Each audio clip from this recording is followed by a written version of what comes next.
When Irish shout, it's a poison. That doesn't help the stress level. No, don't do it. Get a grip. This stupid video I just showed you. I almost stroked out and died over it. You're watching a different show. You donkey. You ain't a captain of nothing but a sinking ship. Don't do this to me, Harry. The Ohio State. It's Ohio State. What do you mean, the? 312-988-15. Hello? You tell Johnny all you've heard and seen. Sometimes it's good to just yell about football. Yeah, that's right. That's right. Welcome in. Welcome back, everybody. Did everybody make it home in one piece? Sober in one piece?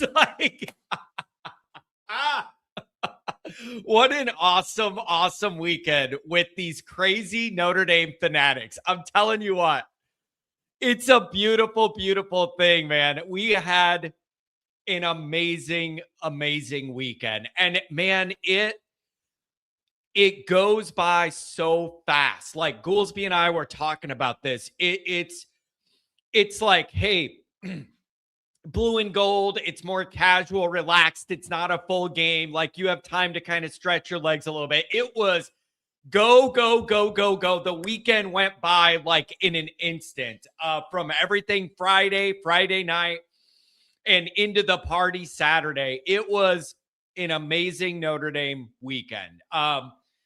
I'm telling you guys, every event we do, it just, the vibe grows. That what you end up with is the core group of people that kind of try to come to everything that everybody knows now. You end up with that.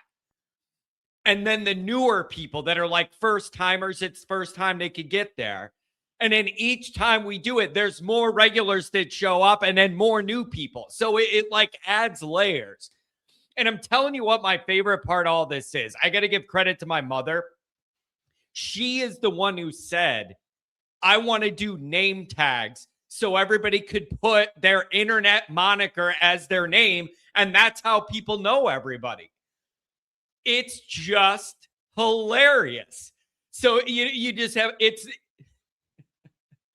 all the characters, all the screen names, all the personalities. Like it was amazing. And the other thing is, I always say we ask for good weather. Like the Miami tailgate, the worse the weather, the better mood I'm going to be in for that one in November. The worse the weather is for the Miami tailgate, the better mood I'm going to be in regarding the game. But for this one, you're always like, hey, man, I just want some good weather here. You want to know how good the weather was? My bald spot is burnt to a crisp. That's how good the weather was. Like it rained a little Friday or whatever. But Saturday, that weather was so good that when I got home and took a shower, the top of my dome was burning. So we ended up being able to have the good weather. It was just absolutely perfect. But that sun, it got my bald spot, man. I took that shower and I said, ooh, right on your dome. So I just want to thank everybody.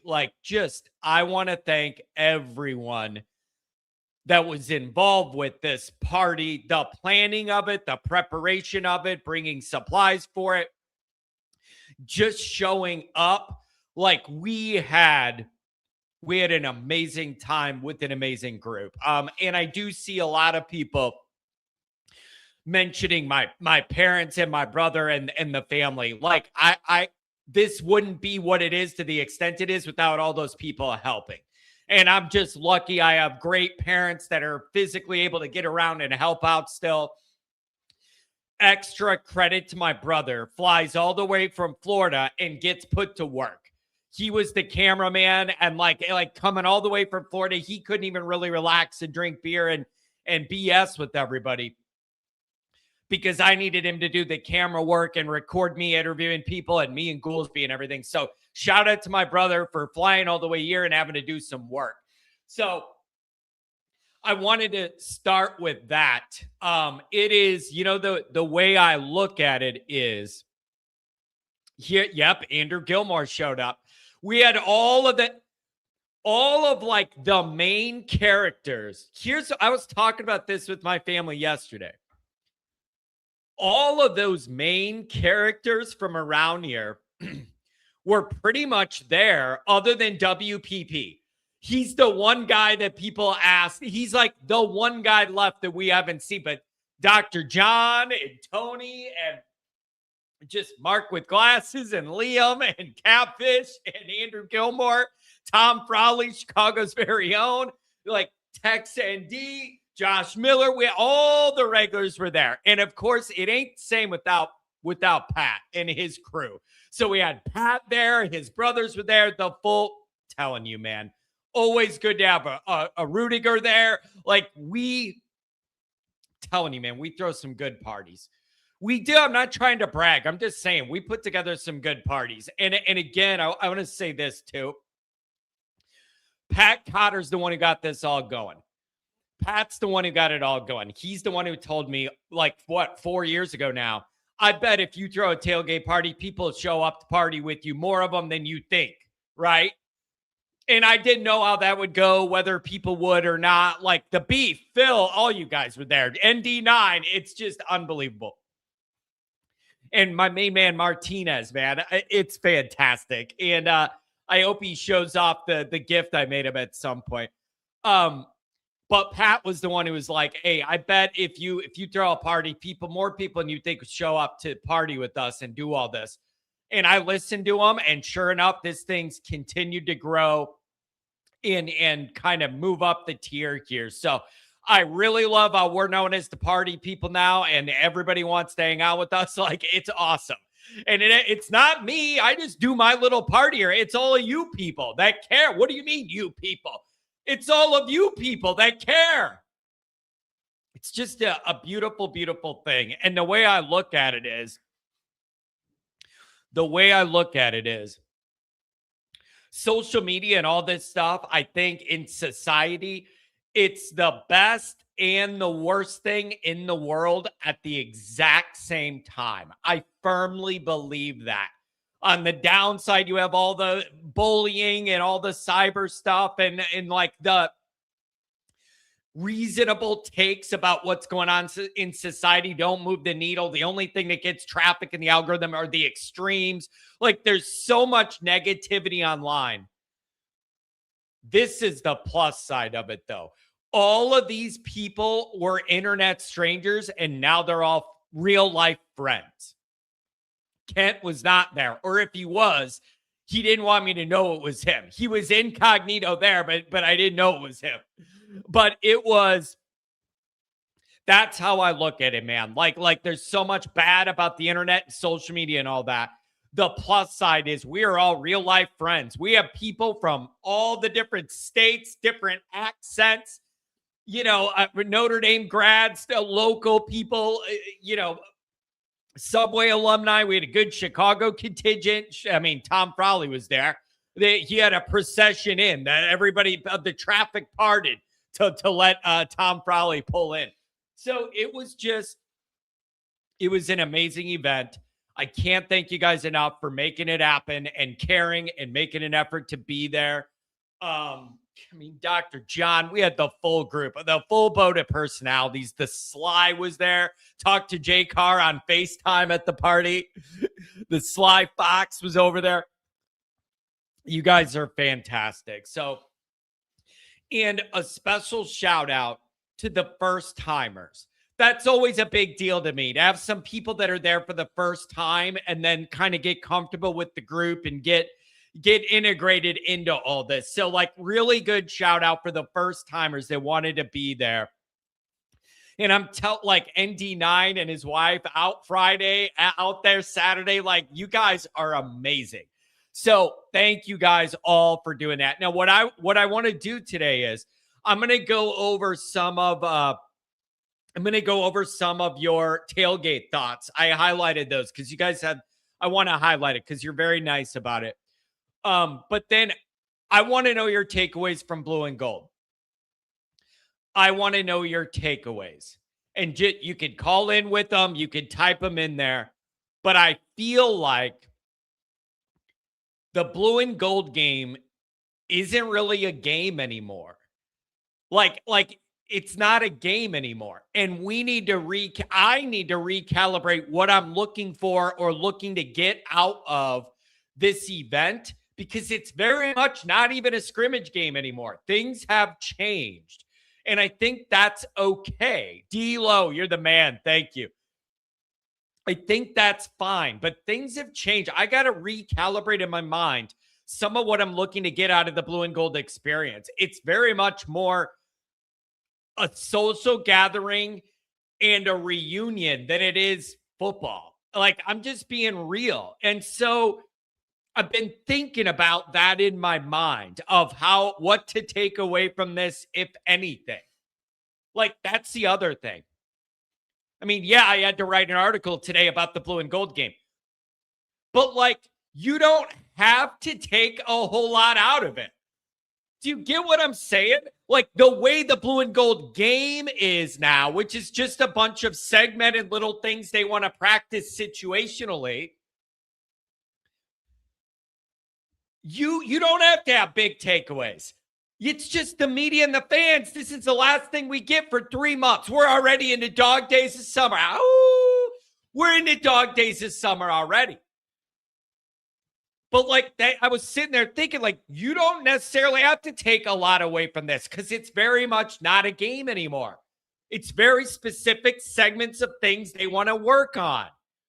And that changes how you look at what you want to get out of it. So it's really, really interesting. It's really, really interesting. And so it is, yeah, Dr. John, here's my takeaway. It's nice to have a brew in the stands. Yes, you guys, you were able to buy beer. You were definitely able to buy beer in the stadium. Keep the party going. Keep the party going. And I see a bunch of you guys want to jump on. So I'm going to shut up and we'll get to your guys' thoughts. You're right, Johnny. The rules keep changing with the spring game. And here's the other thing too. I'll tell you guys this. I am not smart enough to my brain can't handle too much stimuli. So when I was at the blue and gold game and we're sitting in a big group of our people and we're talking, we're taking pictures, other people are walking by wanting to talk and say hi to me, like whatever else, I was not able to fully analyze what I was seeing in a pure way sitting there. So I drove home and I was thinking about what we saw, but I had to rewatch the game on a Peacock a couple times to be able to kind of soak it in what we were looking at. And I got to think of what this is very, very differently. And I think I have a general idea of where the offense is and where the defense is and what they were trying to accomplish.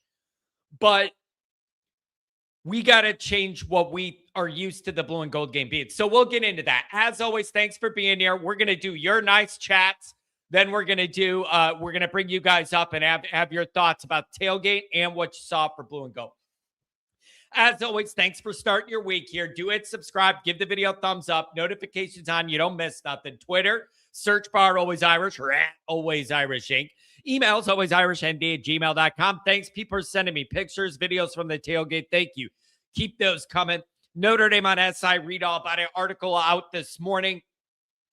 I'm a little behind. I need to unpack. I have like half the stuff still in the garage. I got to unpack. I don't have the belt because it's still packed away. A lot of the stuff people brought and gave, I got to get situated. So it's been a quick turnaround. Funeral yesterday to go to. So I really didn't have time to do much yesterday. So I'm going to get some of the stuff that I have unpacked and back up and situated. So that'll be coming. But I need a couple days to unwind here. Need a couple days to get my life back on track after the party. So I don't know, you guys. That's kind of, this is just, it's not a scrimmage. It's not a game. There was no, I couldn't have been the only one. There was no quarters. There was no time. Like the scoring's weird. I just need to adjust my mind.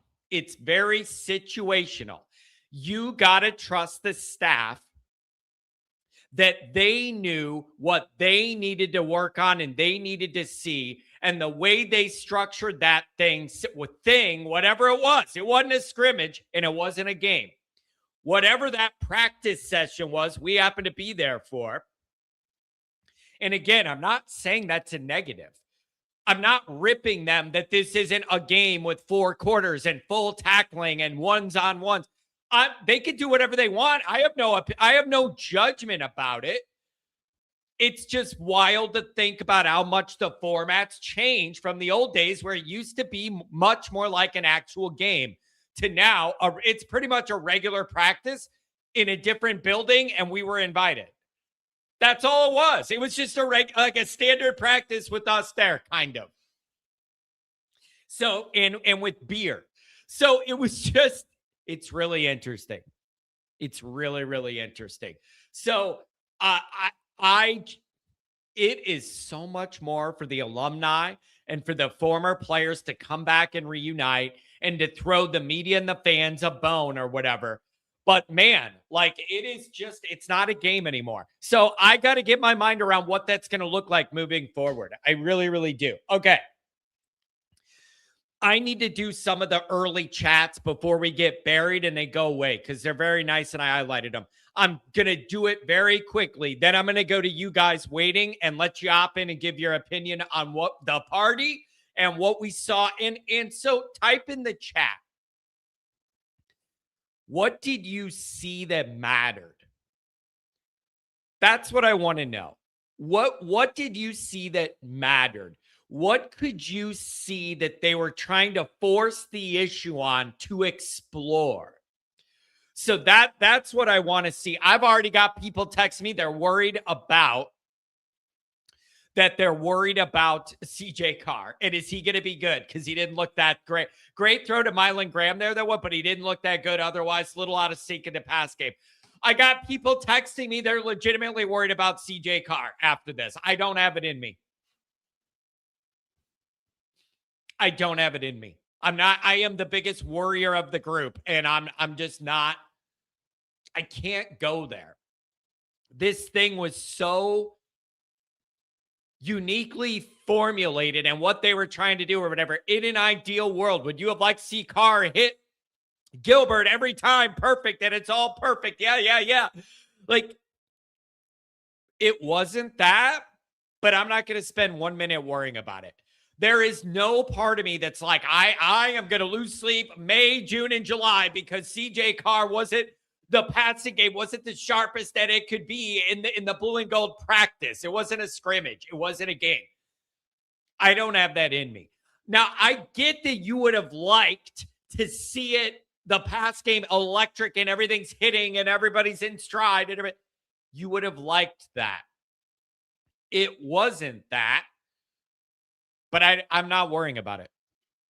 I'm not worrying about it. Carr's going to be fine. So I do not have that concern. Some people brought it up in a Patreon chat. Some people have been texting me, oh, should I be nervous about it? No. And so I think I'm maturing a little bit to where I'm looking at it and going, yeah, I'm just not that worried. So I don't know. You saw some good stuff for the backups, I thought. Both Hebert and Grubbs had some little flashes there that I liked. Some inconsistencies as well, but they both made some really, really good plays in there. And I think the wide receiver room still trying to kind of find itself fully and get put together. But man, there were some good flashes there. Will Black looked good. People say, how about Rodney Dunham and Will Black on the edge there? I think that's a pretty important note. What you have with Will Black and then the guy across from him, a young guy trying to get around him, like Rodney Dunham and Black. That was good stuff to see here. I think Mark with glasses is onto something too. I think Aeneas Williams has a chip on his shoulder, man. That guy's got a little edge to him. He's got a little aura around him and a vibe that I like. So I really do. Aeneas, he's like, I think he's wired a little different. And so I don't know. We'll get into it. So let me do a couple of these chats, then I'll go to your calls. I do think an overall takeaway, Notre Dame's got a lot of talent on that football field. Like zoom away from like blue and gold. It isn't a game. It's just a scrimmage. If I really just like zoom out from it all, that's like my overall takeaway. How much obvious talent and depth there is in this program. That's my biggest takeaway. There's a lot of optionality. There's a lot of you could tinker here a lot of different ways and make it work. And so I just think it's a really talented roster, and there's a lot of depth, and there's more moving pieces that could contribute that you could slot in where they need to be slotted in. And I just think that jumped out to me overall while they're trying to figure out rotations and depth and who's best in what role or whatever. I just felt like, man, there's a lot of talent here and a lot to work with. And so that's my overall big thing. But I'm telling you, Aeneas, he's a different kind of cat. He's wired different. And I think it's going to serve him well. Jonas Walton, too. That's a guy that like just continues to flash. Not like the first name that gets mentioned, but he just continues to flash. We'll get into it. So, all right, let me go through these. And then you guys waiting, I want to hear from you. $2 holler for the Philly special. Great seeing and meeting everybody at the tailgate. God, Phil. You got Phil's family was the first ones there at the first tailgate we did. And I will always, always love his family. The relief I felt the first time we did this, and I didn't know I was going to go, and like some people showed up. That's what started all this. I'll love Phil's family forever for doing that. $20 holler from the main man, Martinez. Hung out with him Friday, all day Saturday. Blessed to all my always Irish, the family, the ND fans. What an amazing time we had. Love all you guys on. We're Notre Dame. Renee is just the purest Notre Dame heart, man. It was great seeing you. Sly, it was great hanging out with you both nights too. Both days. Good morning, always Irish Nation. What a wonderful time at the Blue Gold Tailgates. Hats off to John and his wonderful family and the always Irish fans. We're truly blessed to be a part of this. I'm just blessed that you guys want to be a part of it, Sly. The Catfish was there. Sly Fox hit a home run with that post. Johnny threw the absolute best tailgate with the best people. Thank you. It was a blessing to be a part of it. Tremendous to meet so many fantastic people. Catfish was a first-timer, and I'm going to tell you what, boy, he fits right in with the crew, man. He is a first-timer at the tailgate, and he fit right in. His whole family, his whole crew. Catfish belongs in this group with that personality. It was beautiful. G-Bank. Hey, John, my daughters and I had a great time at the tailgate. Thanks for hosting. It was almost felt like Irish fans. We got to wash away the end of last season, probably why there was 45,000 people there. I did read second highest attendance for a blue and gold game. I wonder, was Marcus's first year number one? I remember somebody sent me the stat that it was the second highest attendance, but I'm wondering, was Freeman's first year the highest? Because that would make some logic sense to me. But I think it was two things, you guys. Number one is, everybody wants to get rid of 25 in their mind and figure out what the hell's coming next. And right when the immediate sadness of missing the playoff wore down, the next batch of messages I got were all, I can't wait to go to blue and gold to turn the page. So some of this is people wanted to move on. And this was the chance to move on. The other thing is people wanted to honor Lou Holtz. And this was a good opportunity for the first time for people to get back since Lou passed away for most of us. Then the team's going to be really damn good. Like, that's a part of it. Some of it is moving us forward away from 25 fully into next year. This team's going to be damn good if people are excited and they wanted to see it. The weather helps too. What were the tickets? 10 or 20 bucks? there's a lot of people within driving distance that just decide based on the weather. And if it looks like it's going to be clear and nice, they'll go. And if it doesn't, they don't. And so you had there wasn't a cloud in the sky. Rarely do you say that in South Bend. There wasn't a cloud in the sky. Ask the top of my burning dome. Not a cloud in the sky.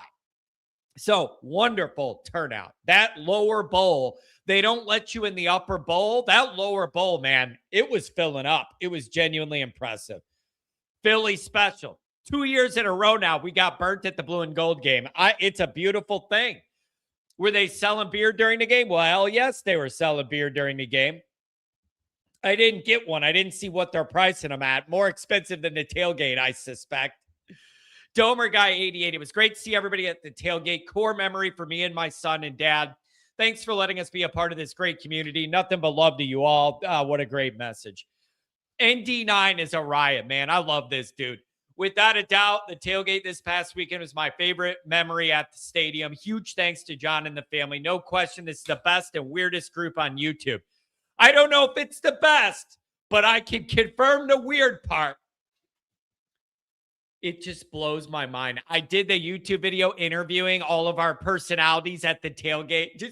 It's all of these quirky little personalities all come together. It's a beautiful thing. The D-Lo G was good meeting you real quick at the game, man. I love it.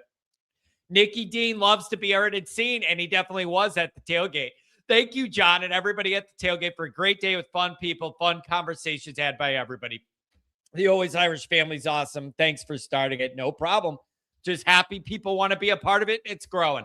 Good morning. Such a pleasure meeting so many new friends, hanging out with old friends. Love that my Notre Dame family gets to meet my actual family. Best ND trip yet. Man, that's the thing. Everybody's so different, but we're all just so bonded by this common love.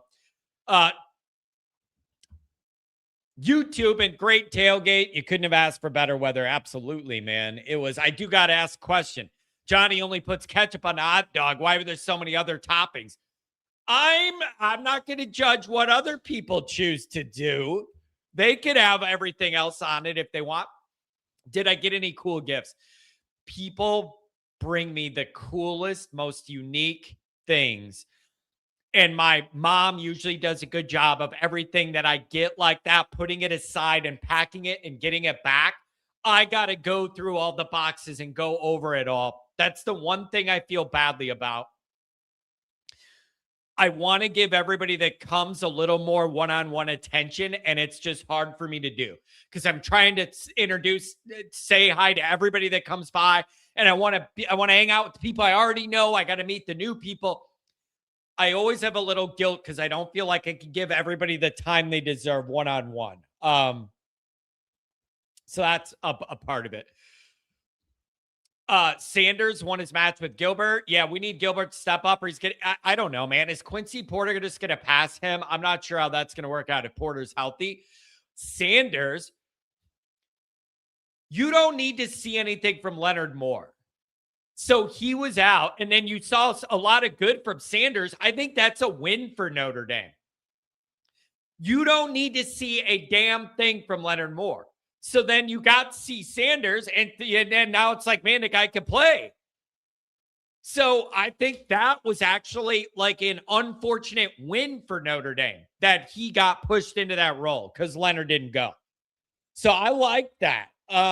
Under the radar player called 2 weeks ago. Yeah, it's a good one. It's a good one. ND Niner defensive line is going to be much improved. Defense as a whole should be lights out. Slow start. Still worried. I don't even know if you could count it as slow start in the way this weird practice thing was all set up. I don't even know if you can. I don't know how to look at it when it's just these little segments of structured practice situationally. So I don't know.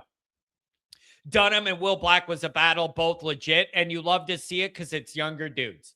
It's younger dudes that have their best football in front of them, and they're out there battling. It's really awesome. Sly. The depth really stood out to me. It was plug and play. And yeah, I have some general thoughts offensively and defensively about that. Great to see everybody at the tailgate. What a wonderful day it was. Irish for life. Appreciate it very much. Liam, amazing time meeting everybody. You're amazing, amazing people, even Renee. Ah, the catfish. You are all absolutely amazing. Truly enjoyed meeting so many of you. What a tremendous way to kick off this title run. Leave no doubt, baby. Dr. John, he had his doctor gown at the tailgate and everybody was signing it. Good morning, John and fellow inmates. Wow, was that fun or what? Great to put some faces with some names. And as John would say, it's a beautiful, beautiful thing. I'm telling you, man, it was great. Philly special. We all gelled Saturday. Yeah, that's a good one. That's a good one. $5 holler from my brother. Awesome tailgate. Love seeing everybody watching it grow. Can't wait till my kids are older so I can bring the whole family up. Yeah, I mean, Andrew, I appreciate that. My brother comes and he can't relax. He gets put right to work. So I really appreciate it. It's a group effort. That's the only way I could do this to this extent. Always Irish Senior. Jill and I want to thank everybody again for hanging out with us at Blue and Gold. Let's keep the Always Irish family growing. This could be a special year. We'll see you at Conalanga's Rise. Oh, man. But I am, it means a lot to me that my entire family is involved with this. And being able to, this was the first time my daughter was able to go to in the stadium for like an actual event, not just to walk around, but like sit there. That was special. But just having mom, dad, and brother all involved, it's just a special thing, man. I can't believe what this has turned into. The beef, $5 holler. Big shout out to the Always Irish family for chatting up former preferred walk-on. Zane, he made, you guys made him feel like $1 million. Yeah, it was great having him come by, man. It was great having him come by. The rotate, $5 holler. I know I'm just running my mouth, but is Carr the best quarterback on the team? I know people you get it messed up in your head, man. Post game 86, $5 holler. Thanks, John. It was a pleasure. Dude, you guys are fantastic. You guys are fantastic. All right. So I'm going to say just a general thought about the offense and the defense, and then I'm going to hand it to the callers. I feel like it's obvious the Notre Dame offense is still very much trying to figure out who and what they're going to become. That was my takeaway from it. There's a lot of moving pieces and new faces in key roles. And I just felt like I saw Denbrock setting up situations to kind of be able to feel their way through what they have and who could do what and who needs to be in what role, who slots in where, who you can rely on, who's on the rise. I felt like that offense is still trying to figure out exactly what it wants to be and who's going to do what within it. And that's fine. That's what spring ball is for. And the most important piece of it, you have, which is the quarterback. That's the most important. And you have not the sharpest day in the world, but overall, I'm not worried about it. Everything else builds from there. And so you're working with that line. You're working with the running backs, seeing how you're going to use them.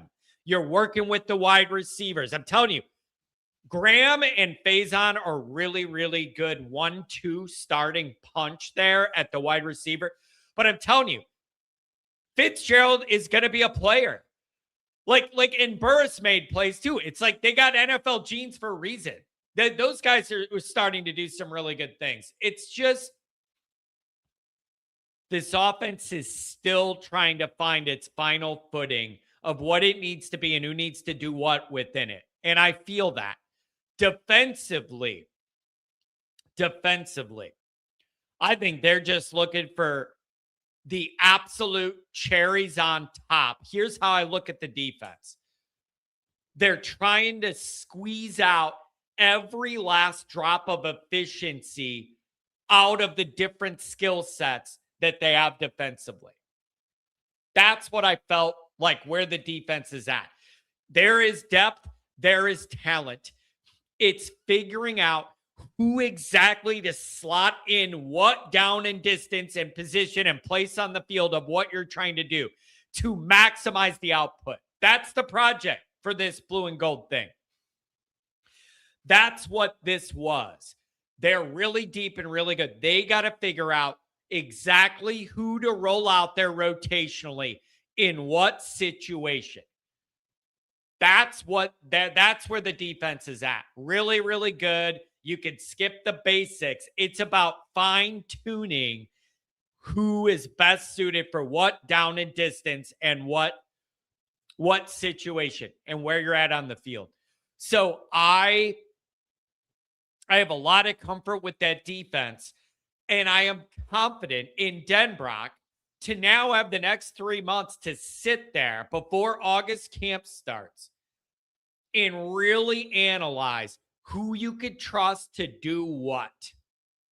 Because that's where I think the offense is at. So I don't know, you guys. It was just good to be at Notre Dame. All right. If you're on hold, you're going to be on the air. Liam, good morning, brother. Johnny, how are you? Got to tell you, Liam, it was great spending the weekend with you and the family, man. It was awesome. We had a great time. I can't thank you enough.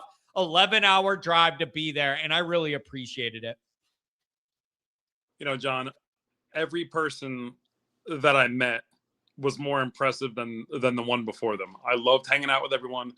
I wish I could speak to everyone more. I tried to hop around and talk to everyone for at least 10 or 20 minutes each, but I could have spent the entire day Saturday talking to all those people. I felt like it was kind of a family reunion, and the way you and your family treated my daughter, I had a spectacular weekend. Thank you.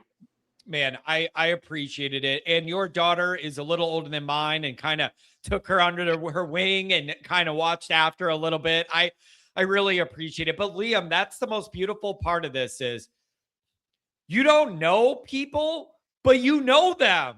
You know what I mean? Like you haven't met them until this day, but you have all this history with these screen names. So it's like it's the weirdest thing because you don't know them, but you do know them. And it's just weird where it overlaps and intersects. Does that make sense? John, I think I was the second person to show up to Brothers on Friday. I parked my car, and across the street, Roll is screaming, "Lamb! Lamb!" And I had never met the guy before. My daughter's like, "Daddy, who's that?" I was like, "I hope it's not an IRS agent," but it ends up being Ryan. And it was great to meet him and talk to him for 15 or 20 minutes too. He was the best. Man, so we had an absolute fantastic time. These things keep growing. So, dude, I'm so happy with how things went. It was fantastic. So Liam, I had to rewatch this. I'm not even calling it a scrimmage. I'm not calling it a game. I had to rewatch this practice a couple times late last night to be able to wrap my mind around it. So how are you looking at it? Because it's very much not a scrimmage or a game. What can you actually take away of value from what you saw? You know, John, at one point you and I are sitting next to each other, and I was clueless. I said, "John, why does it say third quarter, 1:30? Why does that keep flashing every 5 minutes?" And you're like, "I don't know." And, you know, kind of I was overstimulated by the amount of friends that we were hanging out with and having such a great time. But I think I'm thankful that we got out of there. We had the one high ankle injury of O'Brien, but I think clearly it's become more of a fanfare event than something that's taken super serious. Yeah. I just think the mission has changed of what the blue and gold game and what they're trying to accomplish. And it is not for the media or fans to decide what this should be. I'm just happy to be there. So whatever they think is the best way to figure out what they wanted to figure out, and for Marcus to check off his list, I am fine with. It's just your human nature as a fan is you want answers and you want data. And you're going into 3 months of darkness here. Darkness is spreading. And so evil darkness. Should have never gave you money. So 3 months of darkness is coming. And you just kind of wanted more answers and more data. But that, Liam, overall, offense is still trying to kind of find its core footing, and the defense trying to put the cherries on top. Though, like, very vaguely, that's how I feel about it. Offense still very much trying to figure out their roles. Defense, Just who do you slot where to get the most and squeeze every drop out of this? That's what I felt. To address your first point, this I think was the most fan-friendly event I've ever been to. You're walking through town or you're walking through the parking lot. You saw NFL pros. You saw Notre Dame legends. You see families of players that are currently on the team. And I just thought that it was a great way to use to introduce the young person to what Notre Dame is. You talk about what we can. Liam, you're freezing up on me, buddy. You got bumped. You're like totally frozen, and I can't understand you. Try and come back if you can, but you were like cut out, man. Jared, what's up? Good morning, brother. Morning. Happy Monday. How's it going? It's going fantastic, man. It's going great. A great time at the tailgate. It was good to see everybody. What do you think, man? It was I'm burnt to a crisp. Shower was a little painful Saturday night, but it was a great atmosphere. That was one of my biggest takeaways. Being a Notre Dame fan, a Bears fan, a Cubs fan, most of my life's been pretty bleak, but it seems like everyone's very positive, moving in the right direction. So high hopes coming into the season. Yeah, man. It was, it's good. Like, I asked for good weather. I had the same thing. I hopped in the shower. The top of my head was burning. That's how you know you had good South Bend weather. And then thanks again for coming to the tailgate, stopping by, all that, man. It's fantastic. What are your takeaways for what this was? It's no longer a game. They're looking for certain things here situationally. So what's the right way to look at this as a Notre Dame fan as we go into 3 months of darkness? I like this. I put it in the chat earlier, but I love the format because, one, we're trying to limit injuries. I know we had O'Brien get hurt. Snead went off for a little bit. I don't know if it was injury or if he went to an interview or what happened, but we were sitting in the corner of the end zone right by the tunnel, and he went off probably the second half of it, but it seems like he's fine and came back out. I like the format. Limit injuries, give the fans something to see, have people come back. Seeing Jeremiah Love there was awesome. Got to talk to his dad for a little bit. I love the format overall. My takeaways, I thought the young receivers kind of showed out. Fitzgerald looked awesome with a couple of big catches. Cam Williams, who I've always had high hopes for, had that one long catch and run, looked great. And then was it Burris that had that back to the end zone catch too? Yep. Yeah. So all positives there. Those three that you don't know if they're going to get a ton of time this year or not. There's just more to work with there. There's a better rotation to work with of like guys that could step in and make plays that are like on a good developmental track. There's just way more decent options at wide receiver now than we are used to.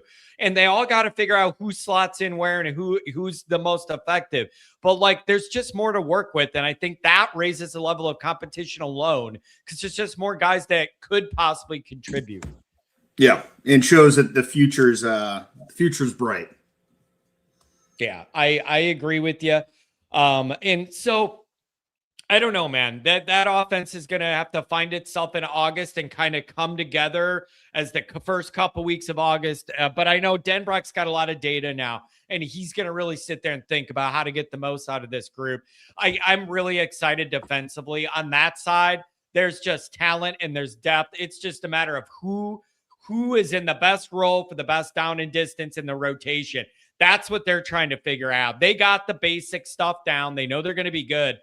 It is about when it is third and long passing, who do we need out there to get the most out of that down? When it's a run stuffing down, what is the best rotation up front to get that? Like, I feel like they're adding the final tweaks. Yeah, I will say another takeaway. We're in that corner right where the D line was warming up. Holy shit, they're massive this year. That transfer from Oregon, that dude is a house. Yep. I was had my 3.5-year-old son. That's why we had 5 kids at our tailgate under 7. So we couldn't hang out for long, but my son sat on my lap and I literally look at him. I go, holy shit, they're big. And he goes, holy shit. And I was like, yeah, I mean, they are massive this year. And that is one thing. I know Goolsby's been talking about it for years about if you want to win a title at Notre Dame, you got to get beefier and you got to Yeah. have more bulk. And whenever I ask, how would the opposition try and target Notre Dame's defense?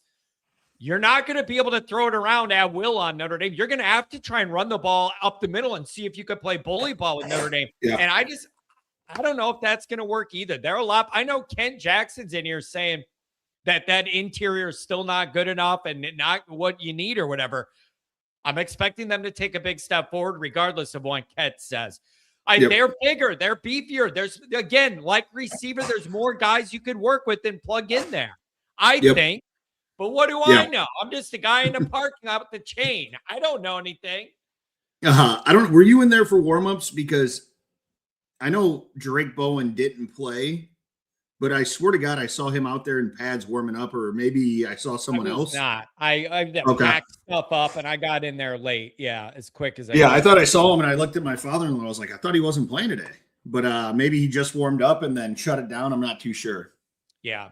So where is this going to leave you over the summer, man? Like now we're in the dark ages till August now. I am feeling really good about it, but I'm excited for August so they could finally tighten up what they want this offense and defense to look like. Also, shout out to the kicker. I'm liking what I'm seeing so far. Maybe we won't have to worry about all this. I'm really, really pleased with the kicking situation right now. I got to mention it. 3 for 3? 3 for 3. And I think 9 for 9 or 11 for 11, depending on who you ask in the jersey scrimmage. So yeah, really, really good there. I just feel like the program this is a really talented group and they still have some things to figure out, but I think there's the players there to give them the right answer. So they need to just calibrate exactly who needs to do what. Yeah. Overall this summer, hopeful, which is different for me because I'm usually glass half empty just because that's all we know is pain for the most part. Yeah. But I think if we're gonna do it, this year's the year. We got the pieces to do it. Defensively, we just need to gel. I think is the biggest thing. Offensively, I'm not too worried. We're bringing back a lot of people. Obviously, running back's new, but he's been around, so I'm not worried about that. Yeah. So yeah, hopeful overall. Yeah, man. It's going to be exciting. So, hey, thank you as always. Thanks for stopping by, man. It was really, really thank great. you. And pop in whenever you get a chance, my friend. Of course. Have a good week. Take care, Jared. Oh, man. You guys are nice. You guys are nice. All right. Let's have Liam wrap up here. Sorry I cut you off, buddy. No, John, and my tinfoil hat from Saturday, I think, threw off my transmission. Yeah, exactly. I don't know what happened. Usually your internet's on point, so I don't know what happened there. But we were getting to what the big takeaways are for the summer here. Yeah, well, I looked at you at one point and I said, hey, I think it's good that the freshmen and sophomore receivers seem to be the ones making plays. We both know that Faison could have went out there and had 9 catches for 110 yards and a touchdown, but that doesn't tell us anything new. We need one of these guys, someone who isn't a name that we regularly mention after a game. We need someone to step up and to be a big contributor this year. Yeah. Yeah, it's and I know people are worried about that Gilbert role, that Gilbert spot. That's one thing that people kept mentioning it in the parking lot when I asked them what they're looking for of somebody to step up at that particular wide receiver role. And again, you got to remember Quincy Porter isn't out there yet. So you got to see what that's going to do when he's available to challenge for that spot. I just think there's more talent to work with. And so I'm excited to see what they come up with. Yeah, me too, Johnny. I'm going to let you go because I spoke once already. And I just wanted to congratulate you on the turnout and tell you that there was a fantastic time. And I hope to be able to come to every other tailgate that you have from here on out. So thank you so much. Thank you for everyone. I really guys. Have a great one, Liam. Yep, have a good one. His internet sucks today. Usually it's perfect. Andrew Gilmore, I do think boundary wide receiver is a bit concerning. Gilbert seems to get eye praise in practice, but didn't show up in either scrimmage. I think that's totally fair if you say you have a question at that spot, and they'll figure it out. They'll figure it out. And I really want to see a healthy Quincy Porter in the mix for to be out there. And so I want to see what that looks like. I really want to see what that looks like. Eric, what's going on, man? Welcome. What's up, Brody? Can you hear me? Yeah, I got you. Thanks. Oh man, good morning. It's a beautiful morning for Irish Nation, man. I came to the spring game, man. I didn't get to see you because I was having problems getting my tickets from StubHub, bro. Ooh, that's not good. What, did they not forward them to you in time or something? I couldn't get in my email on my phone. And man, I was sitting there on a bench for about an hour trying to talk to customer service. But other than that, my brother ended up going to the Notre Dame website. He brought the tickets, and man, listen, I was so mad. When I say mad, I mean mad. We got there early. I was trying to get to your tailgate, but I was dealing with them. And but anyway, we got there a couple minutes after kickoff or whatever, and man, it was a beautiful day, and it was just, man, everything turned out beautiful after that, man. Hey, the good news is we're gonna have a bunch more tailgates in the future, so you'll be able to get to one of them eventually. And so, what are your takeaways from what you saw, man? Glorified practice, not really a game, not even really a scrimmage. What were your takeaways from what you saw? My takeaway was that we're a very talented and deep team, and I was just pleased watching it, man. I was so impressed by Jaden Sanders. I was impressed that Aeneas Williams even was out there, even though they wasn't taking him to the ground. I said, "Oh, he know those young guys are gaining momentum on him, so he had to be out there." So I'm impressed with the receivers, man. I'm like, whoa, Are you a whoa. believer there? There are still some people that have some anxiety? Are you a believer that there's just more depth and more talent to work with in that wide receiver room? Like I really think I'm seeing that, but still the roles need to be further defined, and you need to know who's reliable or not. Yes, but they have so much talent to deal with. I feel sorry for Denbrock because they have so many talented players at wide receiver.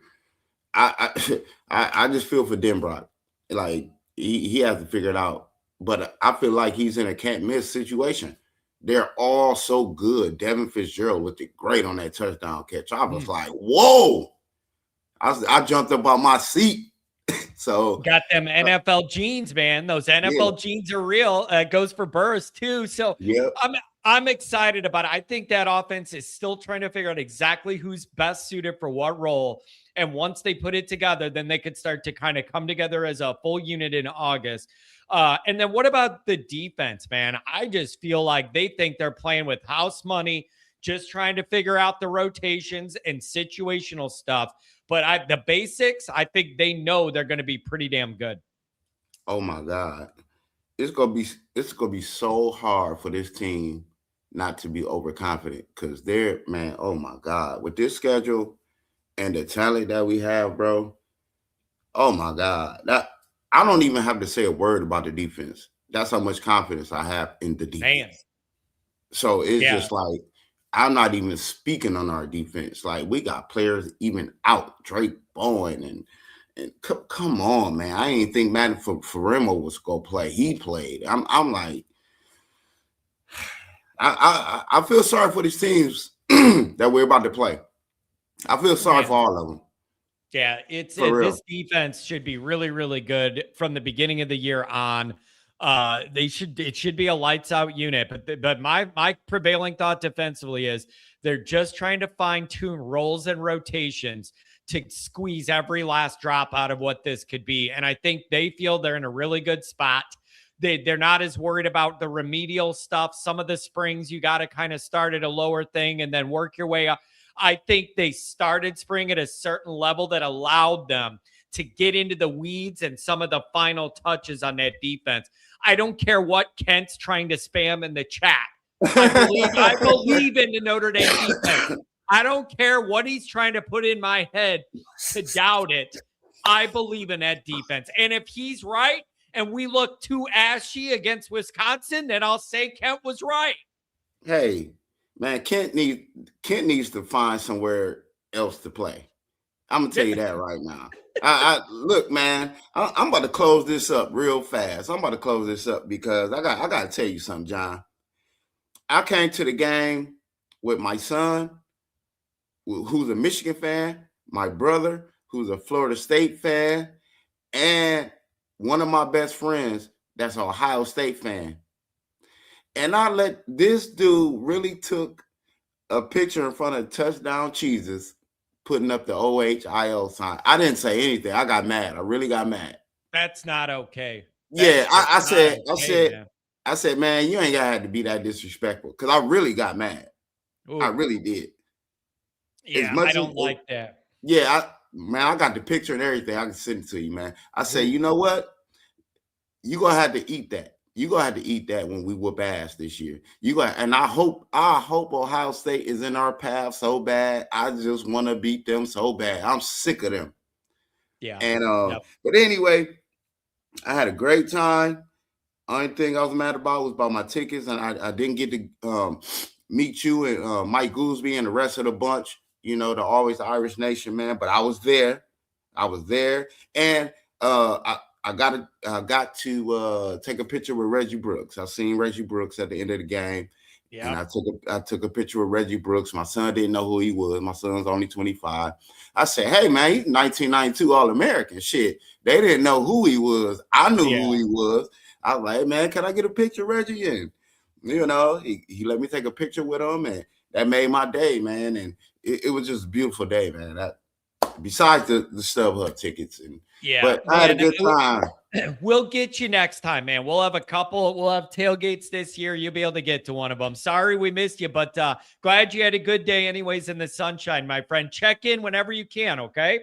I will do, man. Go Irish, man. Have a good one. Oh, man, what a good guy. I'm not letting Kent poison the well here. This is going to be a really, really good team. They're putting together some final touches. And that defensive line, Kent keeps referencing that they're going to be better than what we were. They're going to be better. Ryan Roll got rained out at work. Ready to hear some juicy takes on the spring game. Yeah, it was, man, we had a good time. Tex ND, Tom's coming up. Post game, you guys are coming up. Tim, what's going on? What's up, Johnny? Can you hear me? Yep.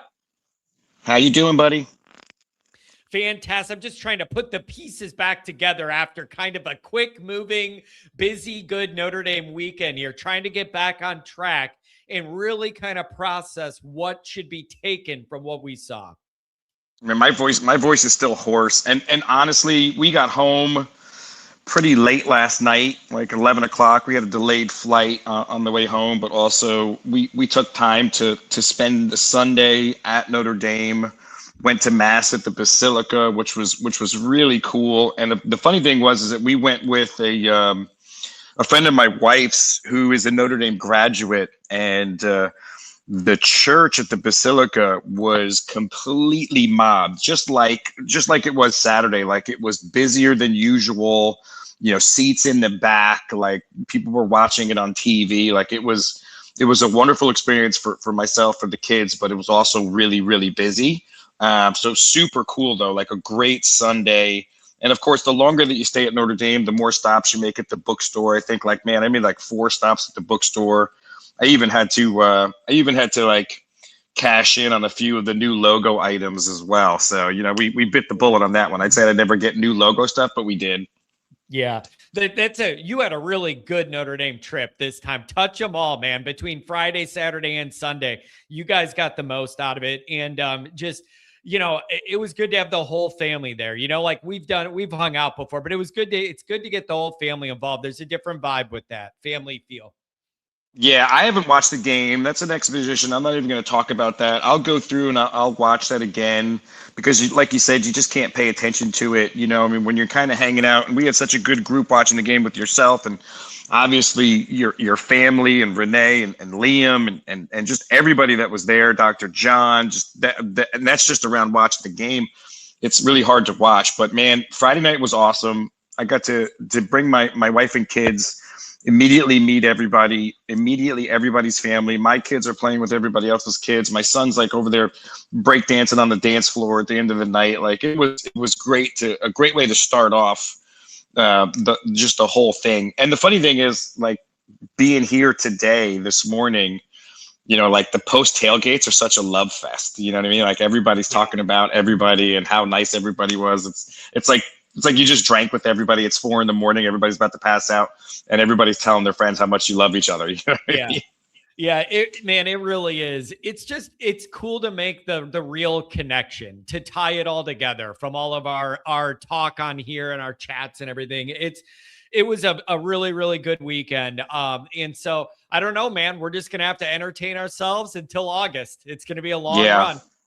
Well, that was by far my best Notre Dame trip so far, not just because of my family, but being there but it was, like you said earlier, and a lot of this is a recap of kind of what you've said and what others have said, but it's like you have old friends from previous kind of tailgates and get-togethers, and then you solidify that relationship more, and then you meet new friends, and then you build new relationships from that. So it's like your circle of Notre Dame friends continue to grow, and obviously that's a big part of the Always Irish family, and what you do and what your family does. So it really makes it nice. And the thing is like what I realized was that the tailgate, like as a whole, is such like an amazing group of just selfless Notre Dame fans. Like it was almost like a gift exchange, right? It was like so many people brought stuff for Always Irish and was like filling up the table for everybody to take. But there were so many people that came there specifically with like gifts for people that they know within the community as well. So like the first few hours is like a takeaway. That is next level stuff. All the things people made and had to give out to the other people they know and put out there for giveaways. Like people don't have to do that. It's just a really, really nice group of people, man. And I really do mean, if you put out a good energy, you'll get it back. And so whatever this group is doing, we're finding the right people, man.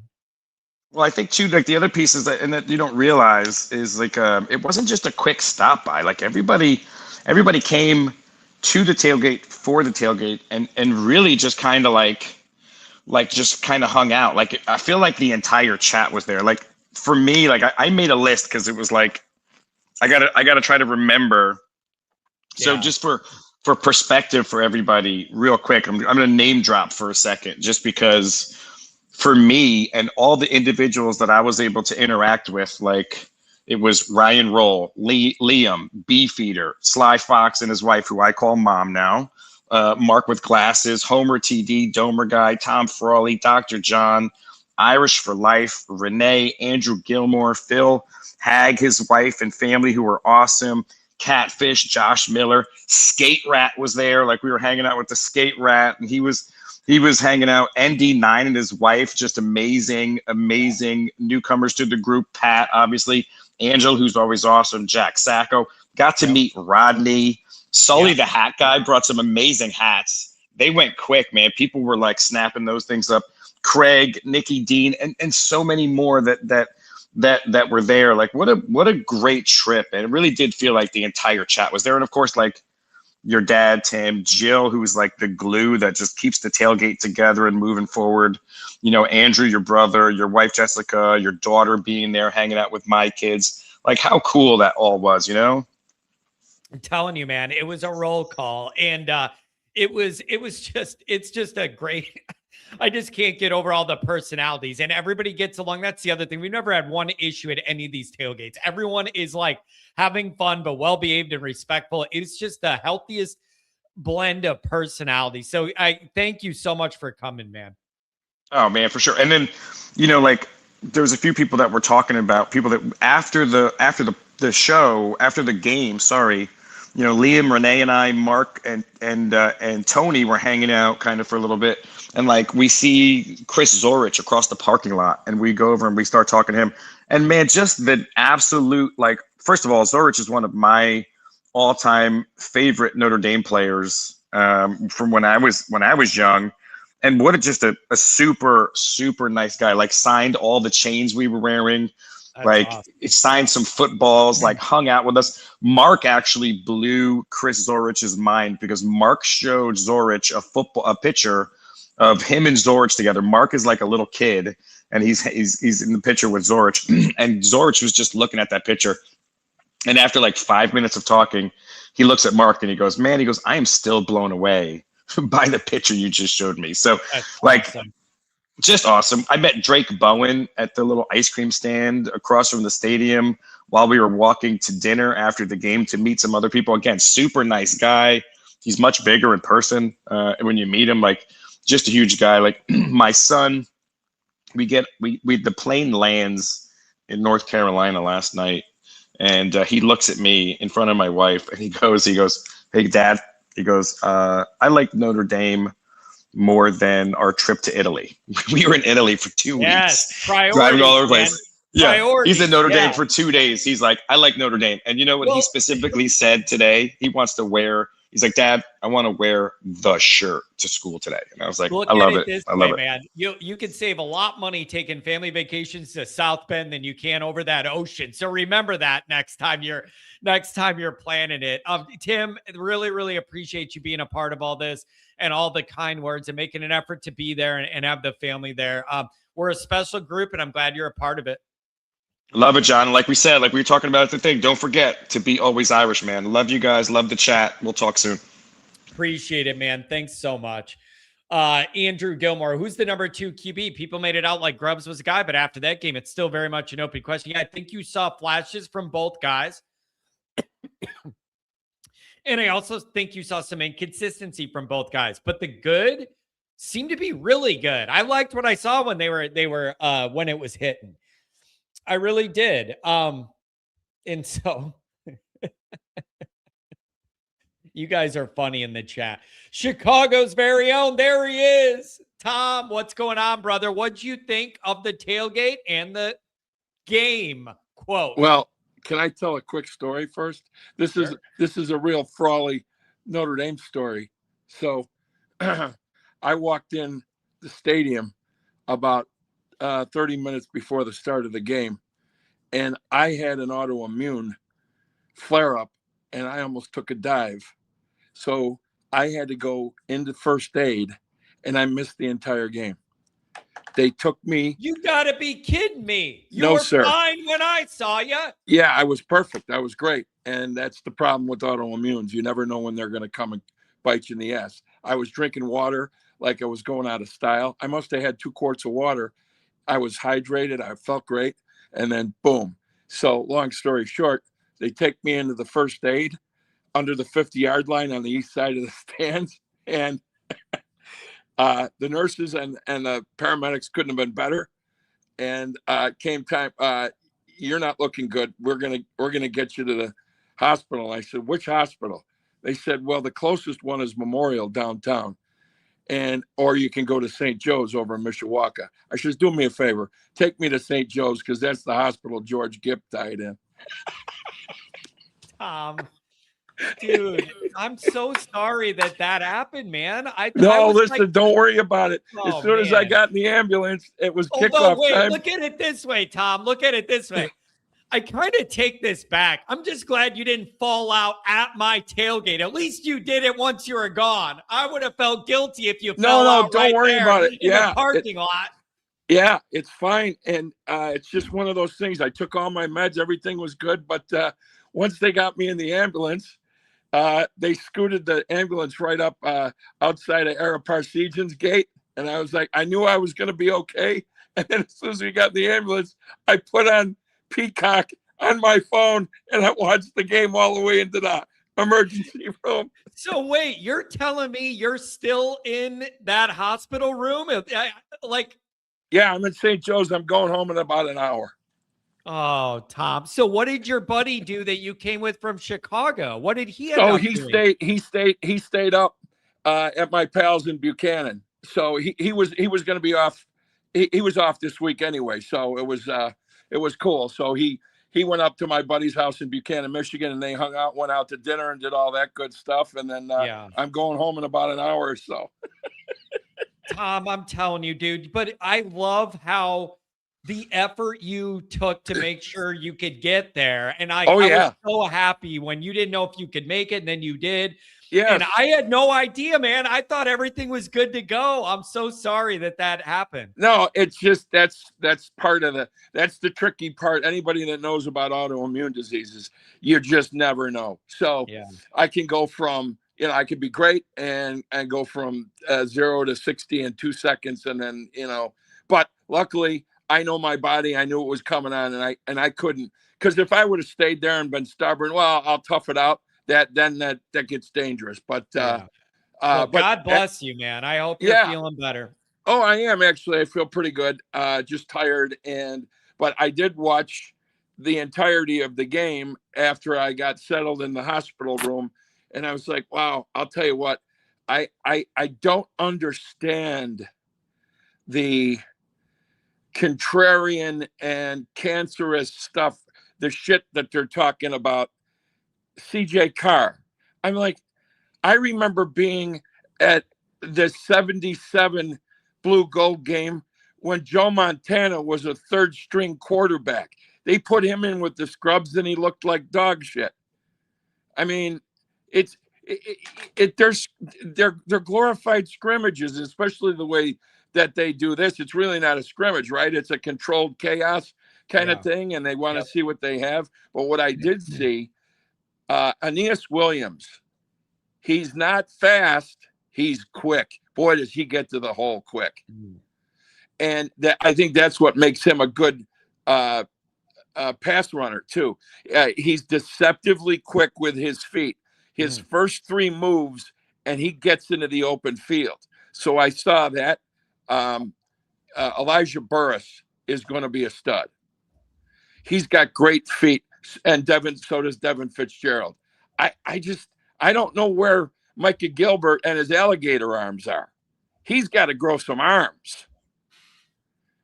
That one, if I'm going to be ultra critical, I mean, that pass that he missed on the sideline, he did first, he ran, his route was too deep, and then it didn't give enough chance to get to the sideline where that was an out pass. It's a reception receiver's pass. You're not going to score a touchdown off that. That's a first down. That's a move the chains pass. And he was standing there with alligator arms. So they're going to coach him up. He'll be fine.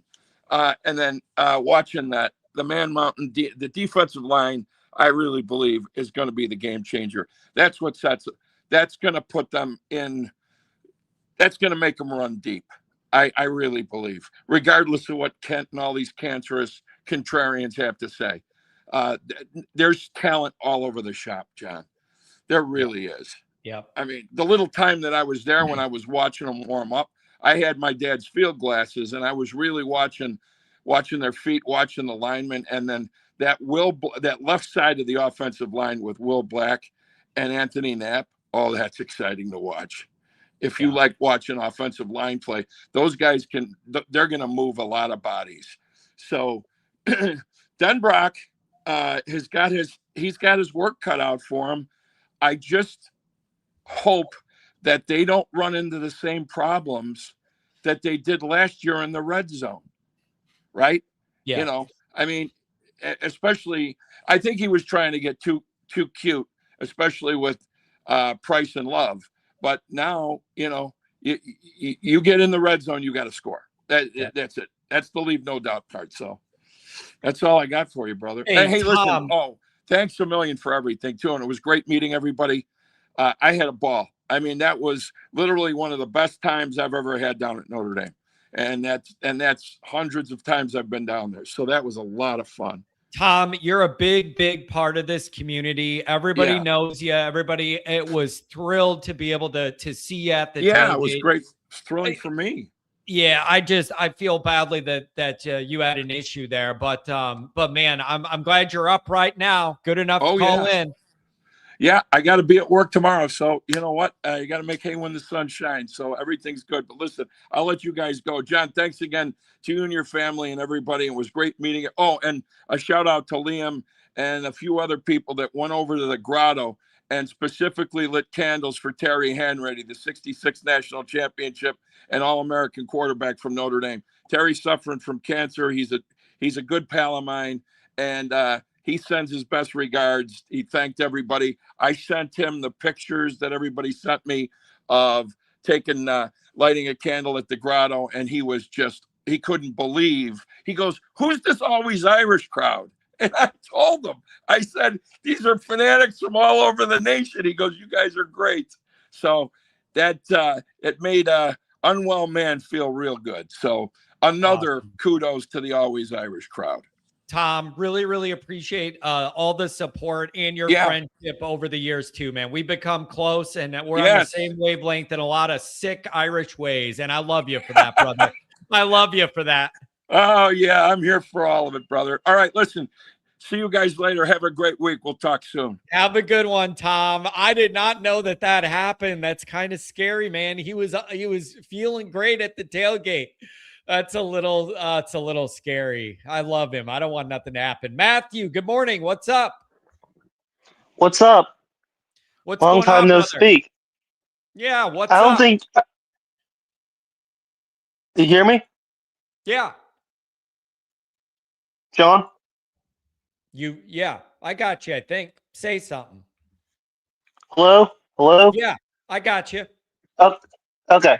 I don't know if you remember me. I called in right before Christmas. I'm a Florida State fan. Oh, yeah, I do remember that. And you had some positive things to say about Notre Dame, even though you're a Florida State fan. Well, what brings you on today, buddy? Two things. So one, just to let you know, so my grandpa, who's a diehard Miami fan, might be making the trip up to Notre Dame for the Miami Notre Dame game this year. Yeah, that'll be awesome. So that Don't tell him should to be come to my fun. tailgate, Well, but he it'll went be up awesome. for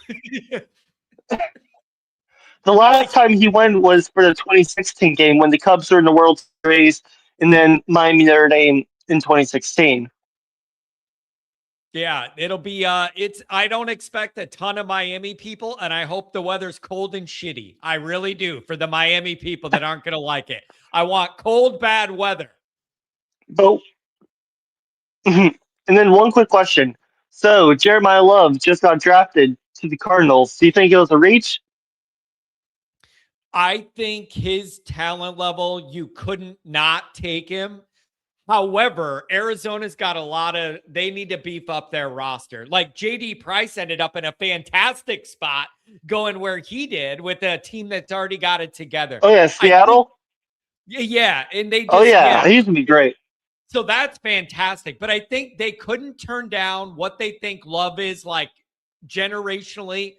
But Arizona's got roster deficiencies. So they need to beef up and be able to help that guy.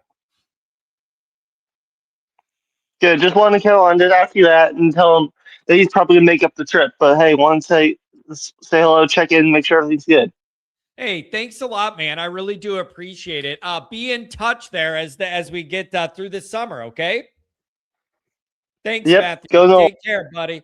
Go Irish. We got to go Irish out of a Florida State guy. That's progress. I wasn't expecting that. Oh, look who it is. Catfish. Long time no see, brother. What's going on, brother? Hey, I just wanted to call in real quick. Everybody kind of hit all my topics a little bit here and there. They were all fantastic. I think meeting everybody, I just want to say, was a blessing to myself and my family. They truly enjoyed it. They all just went on and on and on about how they couldn't believe that people that are online that don't know each other were just, they almost seemed like they did. It was a completely, we've been going for years. So I've been going since I was in my teenage years, when you could like drive around the stadium. And yeah, I can tell you, I've been to a lot of tailgates, and that one was top tier. I mean, the people were top notch. Your family, wow, I can't even go on and on about them enough. And just all the characters we have, all the weirdness, all the funniness. That's great, man. Yep. And I just wanted to thank you first and foremost. I think that everybody feels that way. Man, your personality fits right in with that group, and just like your quirky personality and the energy you bring, you're a perfect addition into that group of personalities. And it is the best part that you don't know these people, but you kind of know them. You know, like you're not starting from scratch, getting to know them at the tailgate because you have all these interactions over all these months. And it's just a beautiful social experiment. But your whole vibe fits our group. And I was so happy you were there, able to meet everybody. It was great. Well, I appreciate that, John. And I kind of wanted to piggyback on that when you were saying that, because I think that's what makes Notre Dame different. I truly do. And, we all have that commonality of loving Notre Dame. Sometimes we can bicker about like different little things here or there. But at the end of the day, we all have that in common. And I think that a lot of fan bases miss that. And I say that because I brought people to South Bend. My favorite saying that Lou always said that explains Notre Dame in such a tremendous way is that if you've been there, you don't need to explain it. Because it explains itself. And I cannot tell somebody who hasn't enough how great it is. That's the way our community is. If you're a part of it, it kind of explains itself, right? Except for Kent. Other than that, I'm just saying, I could go on that I could rail on that for a while. Why you would waste time on that is beyond me. But I just think it's fantastic that we could actually come together like that and experience and talk about stories. We could write books about like Notre Dame and what it's meant. Tim was talking about seeing Drake Bowen. I've been to a lot of campuses and I've seen a lot of fan bases, and I lived in the Lions Den in Columbus for a lot of years, and I don't know half the people that have the stories about meeting players or coaches or being within that university and having the experiences that we have as a fan base. I was listening to some of the stories that people were telling, and it's just so unique in nature. And I just think that, you have kind of brought everything together and with us. And I think that it's so unique, and that's what makes this so I guess, even Kent, he comes on every day. He loves it and he don't even want to admit it. You know what I mean? Like it's something that it's addicting to get around people that love the same thing. And I think that even in the off season that people can do that is just so unique. But yeah. I just wanted to say that, and I just wanted to thank you. And going forward, I'm gonna try to bring as many people into our community as I possibly can. And I just want to bang on that drum, because I tell you what, this year is going to be unique. And I said it a lot this weekend. There's a different feel. And we could talk about the spring game, and I kind of wanted to go on that a little bit if I could. But the spring game, and I wrote down showcase. It's different. It's not a game. It's not. You mentioned it last week. You were like, the scrimmage, that's more important than this. This is for the fans. This is for us to do what we did Saturday. We got together at the tailgate. It's more intimate. You could bring your family. There's not as many people there. Even though it's busy, it's not as busy. You could park where you want in the parking lot. That was for us. That game last week was for the team. And all you heard was the team looked different. CJ Carr looked different. And there was no doubt in this showcase, they were sending some pressure, and Marcus was keeping it a little bit vanilla and to keep this score down, or whatever. We're not going to see them going all out. CJ threw the ball deep, and, there's a couple points. The receivers, he didn't really throw the phase on now that much. He really didn't target anybody a lot, right? And Gilbert did not look like we wanted him to look like. I agree. I think Andrew Gilmore said that, and I was completely with him. Gilbert needs to get better, and we need to see what Quincy Porter does. But it's the spring, guys. We don't want to be championship team in the spring. We want to be championship team when the playoffs start. You know what I mean? Like, we want to be rolling then. So you know what? If it takes a little bit to get there, that's fine. It's the spring. CJ Carr didn't look the greatest. He doesn't need to. He has the arm. You saw him throwing it deep. He had some different receivers on the field. The thing that we should focus on is the team looks different this year than it usually does. We've went to spring games and we're like, who's going to actually be on the field? We don't need that now. Like did Devin Fitzgerald's dad use his jersey? I mean, he looks just like Larry. And you look at Plax Jr. over there. They were wearing their dad's numbers, and they almost looked identical to them as far as their body type and everything else. So our 2 and 3 deeps look better than some of our first teams in years past. So we could sit here and talk everything we want about how that team looked or didn't look in a showcase or a couple hours scrimmage, but the talent is undeniable. We got it, and it's changing, and that's what we should be excited about. The D line looks bigger. We have depth. Kent wants to make these comments about all this, that, and over a showcase or a spring game. Like, dude, you need to keep on watching. As they say about reading the Bible, keep reading, right? You know what I mean? Like, you can read, just keep on reading. So you can say all you want about our team and how they are based off a spring game. That was for us. That was not for them to develop and this, that, and the other. We got to see a couple guys, show up, this, that, and the other on defense, pop. We didn't have many injuries, which was good. Hopefully O'Brien's all right. But, I think that's what we need to really focus on as a fan base. It's not how bad they were. But this is a couple spots. CJ's going to be fine. But how about Williams? He was going third, I know. But he's going to be, I tell you, he's going to be better than what people think. And we don't even have Keedron Young playing yet. You know what I mean? We're playing one of our two freshmen. Keedron's not playing. And Nolan James, he looks like, I don't know, he looks like a gladiator or something out there. But, he wasn't even they look different. And Williams has something to prove. You could tell. I agree with you with what you said on that, John. He looks like he has something. He just looks a little bit more, different. And he does everything well. If everybody forgets, and I said this earlier this year, Williams was the back as a true freshman. They were putting in on third downs. You don't put that cat in there if he don't know the playbook and he don't block. You don't put a guy in on third down that doesn't want to block, who doesn't catch out of the backfield. So he's intelligent enough to play the position. Now he has a chance to take it and run. He's not done anything to show that he's not going to do that. So, he showed a little bit of promise in there. We look good, man. And I just I guess my last thing is this cat can't, dude, figure something out, man. All you do is troll. Like, show some love, man. Figure something out, dude. I just want to ask this. Like, we all work and we all have jobs. Do you just do that on our board, or do you do this on multiple teams' boards? Because, dude, you need to figure this out, man. Like it's just not working. And we would like nothing better than to interact with you. But come on, bro. Like, figure this out. Like, you can dog us all you want, but as the great Lou Holtz would say, we're Notre Dame and you ain't. That's all I'm gonna say. Okay. So at the end of the day, I had a wonderful time. I love y'all. You guys are the greatest, and I appreciate your kind words, John. And your dad was fantastic. Your mom and dad were awesome. I got to talk to them quite a bit, and your dad. I could tell where you get it from, man. So just blessings to all you guys, and love you all, man. I just wanted to call in and say that. Thanks a lot, Catfish. I'm really, really glad to be able to add you into the group this way. I knew you would be a perfect fit, and you really were. And so you fit right in, and it was a blessing to have your whole family there. Thanks a lot, buddy. Appreciate you, man.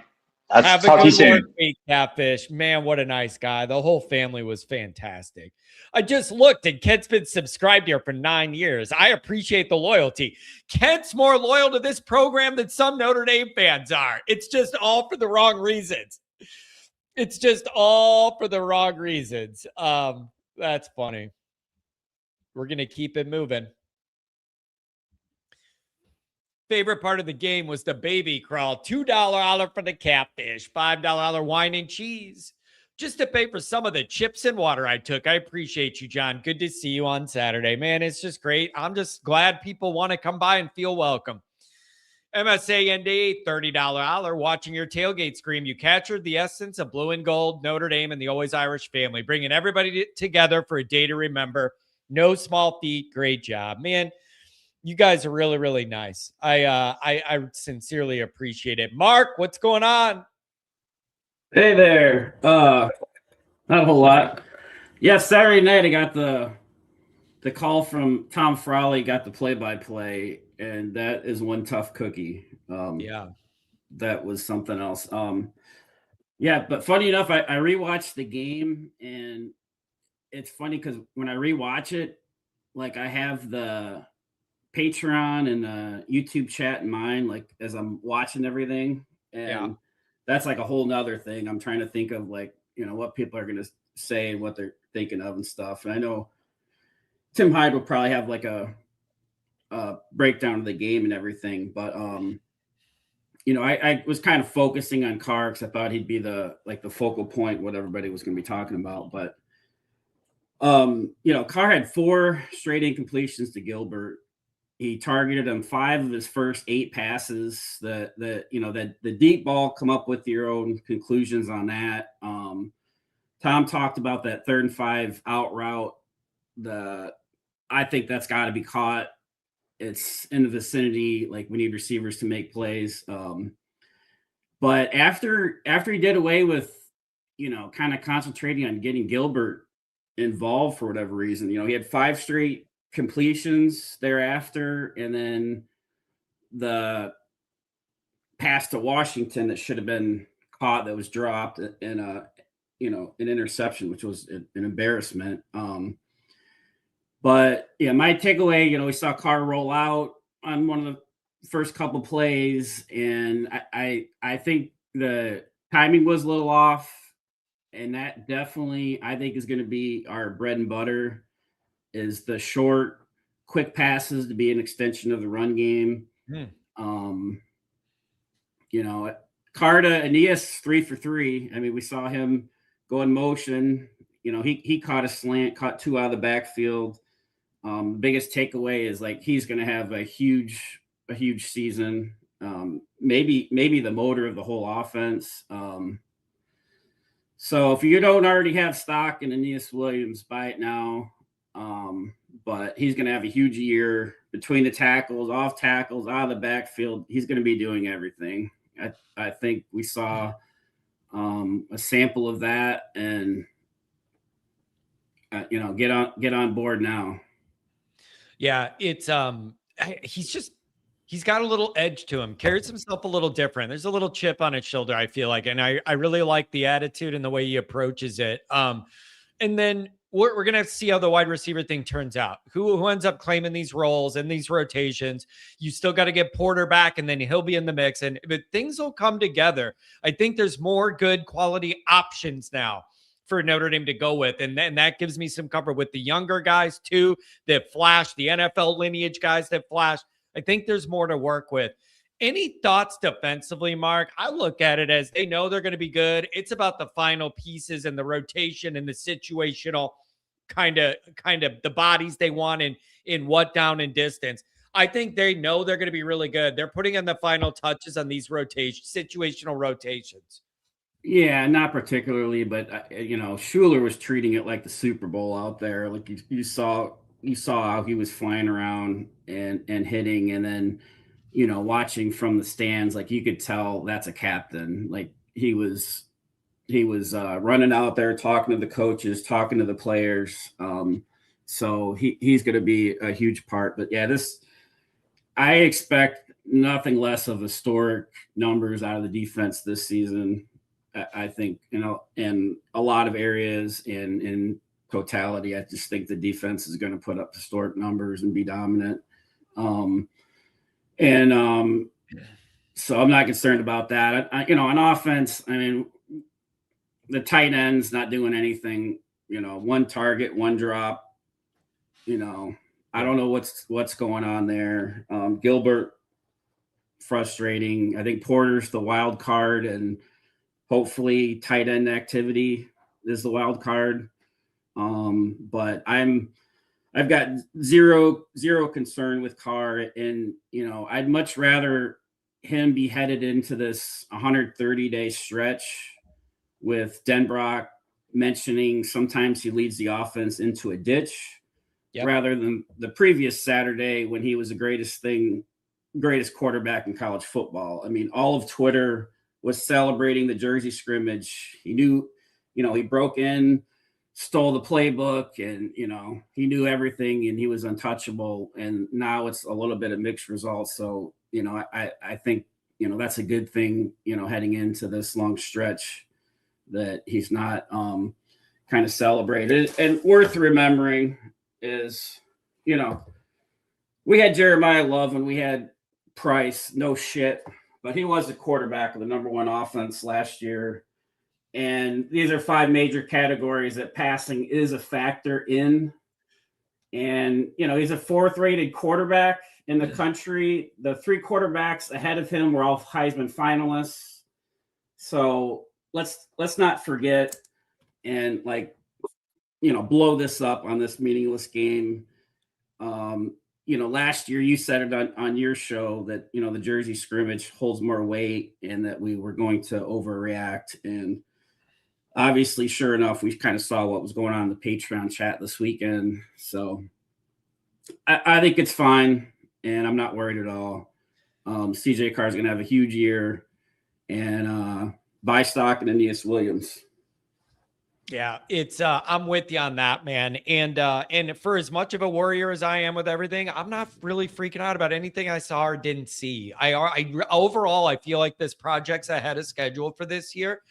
Now there's data, and Marcus and his coaches can sit there and have some time now in this little layoff to be able to figure out what they think they have and don't have. So, when they come back in August, they'll have a better idea and they'll firm up the rotations and we'll go from there. So I don't know, Mark. I'm not particularly worried about anything I saw or didn't see. I'm realizing what this was and taking it that way. And thanks as always for being involved and being at everything, Mark. Appreciate you. I think what did you unplug your? Yeah, there you go. I was just saying thanks for always being around. That. No problem. No, that I had a good time. And then it was funny. Tex and D touched on it, but after the game, I was sitting on Tony's tailgate. We're sitting there eating Oreos, and some of the other guys, I'm like, is that Chris Zorich over there? So eventually I headed over there. I did show my picture from 1990 of me and Chris Zorich. And he was in total disbelief. It was hilarious, but yeah, he's my favorite all-time player and he couldn't have been nicer. So awesome, man. Definitely a great day heading in the dog days. Yeah, there you go. I like headed that. Into the dog days. The dog days. Well, love you, Mark. I'll see you on Raw tonight. Thank you. All right. Thanks. Yeah, dude, that dog is cute, man. He's just laying there. Oh, post game. What's going on? Welcome.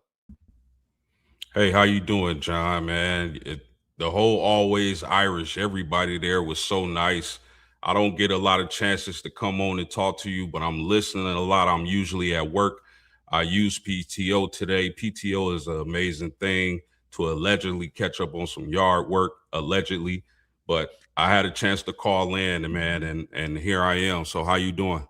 Fantastic, man. Thanks a lot for coming by. It's always good to meet, expand the circle, meet new people. It's a beautiful, beautiful thing. So I want to know what your takeaways are, man. It wasn't really a scrimmage. It wasn't really a game. It was like mini practice sessions.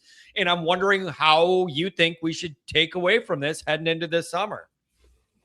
I think Irish fans should be encouraged. I mean, we're not going to get a lot from the blue and gold game. Man, first of all, those helmets are amazing. Those Notre Dame helmets are amazing. I think they're underrated when it comes to college football teams. I saw what I came to saw.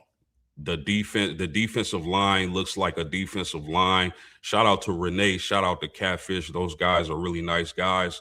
I think one thing the defensive line can do, and I'm curious to see this, because I don't think teams are going to be able to move the ball very well against Notre Dame this season. Yep. I want to see if they deploy the NASCAR package with their depth on the defensive line, particularly the defensive ends.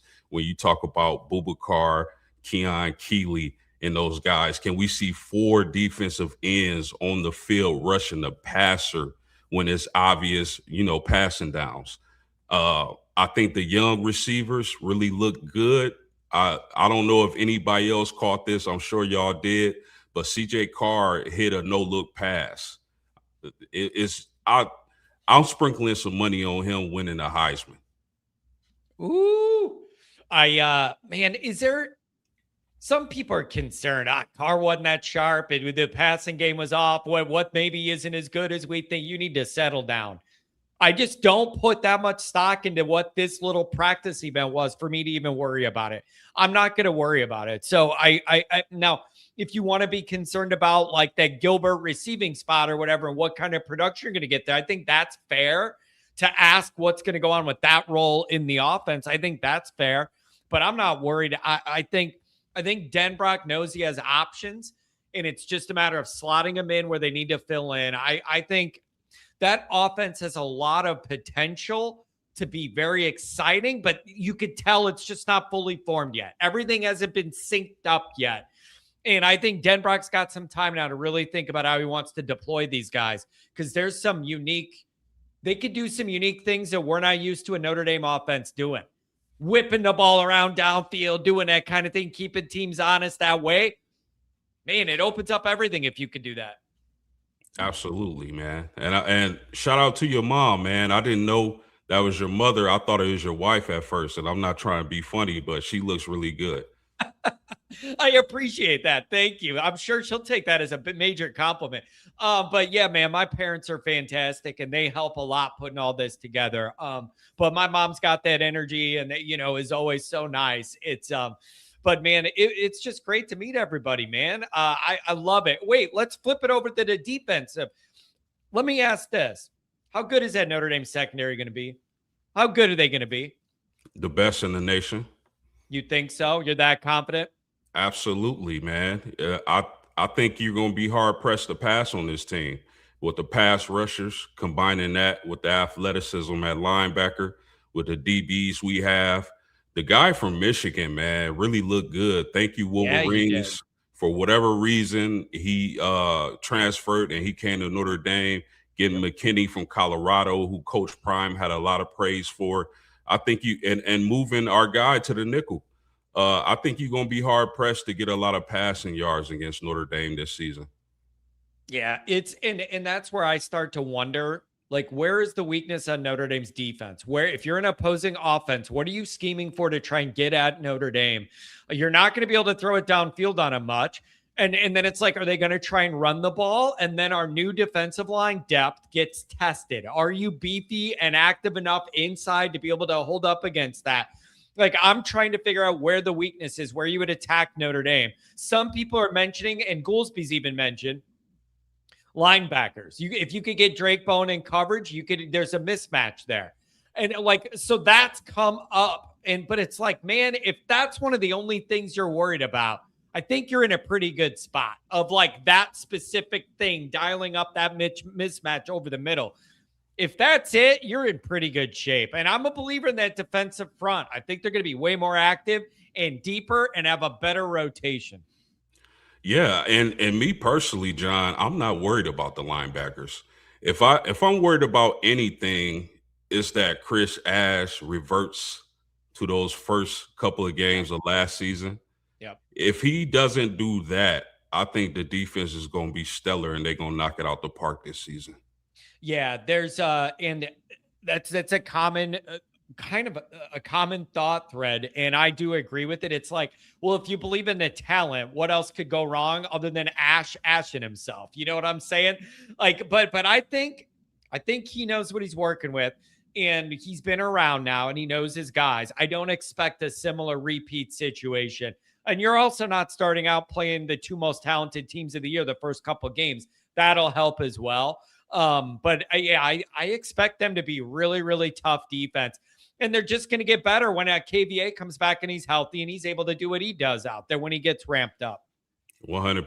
KVA is a baller. He's going to be an NFL player. There's a few guys at that linebacker position who's going to play at the next level. I just want to, I'm going to get off here because I got to cut my grass before it start raining here in northern Indiana, my man. But I just want to say, man, hey, y'all some good people. I know a good person when I see one. Being South Bend, born and raised, you know how we do there.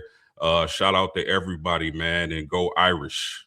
Hey, thanks a lot, Postgame. Happy to throw you into the mix here and have you involved in the tailgate and jump on the show whenever you get a chance, brother, okay? Yes, sir. Thank you. Have a good one. Man, it's just nice to meet so many new people. John, ask about Francis and Gray getting pushed around, a D tackle, all that. I'm not letting Kent taint all of the summer positivity around Notre Dame by dropping all this negativity. It ain't going to work. I'm not going to let him do it. I'm not going to let it do it. And the weird thing is, it's like, okay, well, if you're talking about that D line having trouble or whatever, well, then the next thing you should write in is look at how awesome Notre Dame's offensive line is pushing these big guys around. I'm not letting Kent ruin what all this is. I'm not doing it. Crying belly, what's going on? Hey, John. I don't even know where to start, man.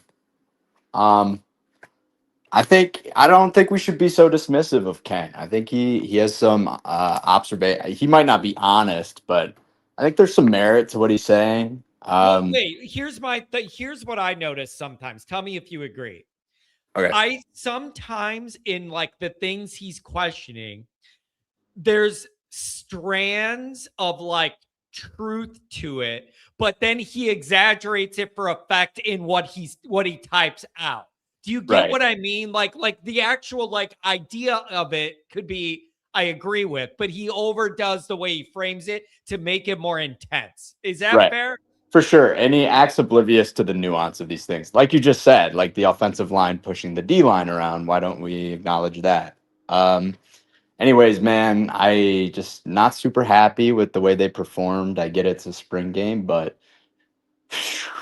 I don't Should you know. worry about that though? Like that, okay, like I agree with you. Like I don't think that game was particularly fulfilling for like what the checklist was everybody wanted. And the format certainly didn't help because there was no flow. You know what I mean? Right. So I'm with you on that. But the part I don't know the answer to is how much should that matter in the way we think about all this for the next 3 months? I don't have a good answer for that part. I agree with you overall, but I just don't know if it matters to that much or what I should take from it. No, I get what you mean. I mean, that's the spring game dilemma we have every year, whether they look good or bad. But I think, does it get harder to even parse out what matters and doesn't when it isn't even a game format? And it's all these little segments of different setups. Like it's just hard for me to know what I need to carry with me the rest of the summer and what to just wash away. I don't know. Well, here, I'll tell you this. So my biggest concern, you can say I'm being a contrarian, whatever. There was definitely some people that fought back against me in the Patreon chat. I had a few comments to make about CJ. But the setup to me is a week ago. Everybody's calling him Nero from the Matrix. He's slicing and dicing these defenses. Oh my gosh, he's so cerebral at the line of scrimmage. He's a genius. Round 1 pick overall. Orlovsky's talking about it. All these things. So great, CJ. He gets out there in front of a crowd of 45,000 after reading all his headlines, and then he pees his pants and plays like poo-poo. He can't deal with expectations, man. It's the same thing we saw with the Yips and last fall camp. It's similar to his head coach. Just the expectations are too much. 10-2 or 11-1 at best is how I'm feeling this coming season. Receivers, not so good. Nolan James, I think he's anointed. I want you to push Goolsby on Nolan James being anointed tonight. Because he's proven nothing, but he's he floats and he walks on water, whatever the media is telling us about him. But he looks bad. He even looked bad when he got in garbage time last season. So I don't know. The offense looks bad. Defensive line, milk toast, just sort of nothing. The edges don't look good. Keon Keeley, disappointing. Bryce Young hasn't done anything. So yeah, I'm just not. I don't see this team as good as last year's, to be honest. Okay, now that's one that I don't think is a very popular take. I think most people feel like it's a deeper, more talented roster overall. It's fair. That's a pretty unique take. And I don't know whether it's right or wrong yet. We're about to find out. Yeah, Or do you think it's more that there could be a lot of potential, but it's unrealized and not fully formed at this point, and that it could end up being better, but it's just there's so many things you just don't know yet for sure that you can't say it now. Are you open to that? Yeah, there's a lot of potential. There's a lot of talent. I feel like we say that every year, even in the years where Notre Dame doesn't do well. I'm starting. It's the receivers. We see the same exact thing from them. Just like no compete for the ball. So well, I guess what was it? Bubba Frazier had that cool catch in the back of the end zone. But it's the same thing every year with the receivers. The running backs are good, but are we gonna always score from the 50-yard line like we did last year with our running backs? I don't. We need CJ to carry this offense, and I'm really starting to wonder if he has the ability to carry an offense. I mean, he could be a great game manager if he's as smart as we think he is, but I just see red flags in terms of his intangibles everywhere. Even like he's arguing about a sack at one point. I mean, you're a crybaby. Stop. Just stop. Oh, I can't believe I got sacked. What was that whistle? Ah. It's like, dude, quit it. That is completely just like entitled behavior from a kid that comes from his background. And Freeman talks a lot about, oh, he's such a competitive person to me.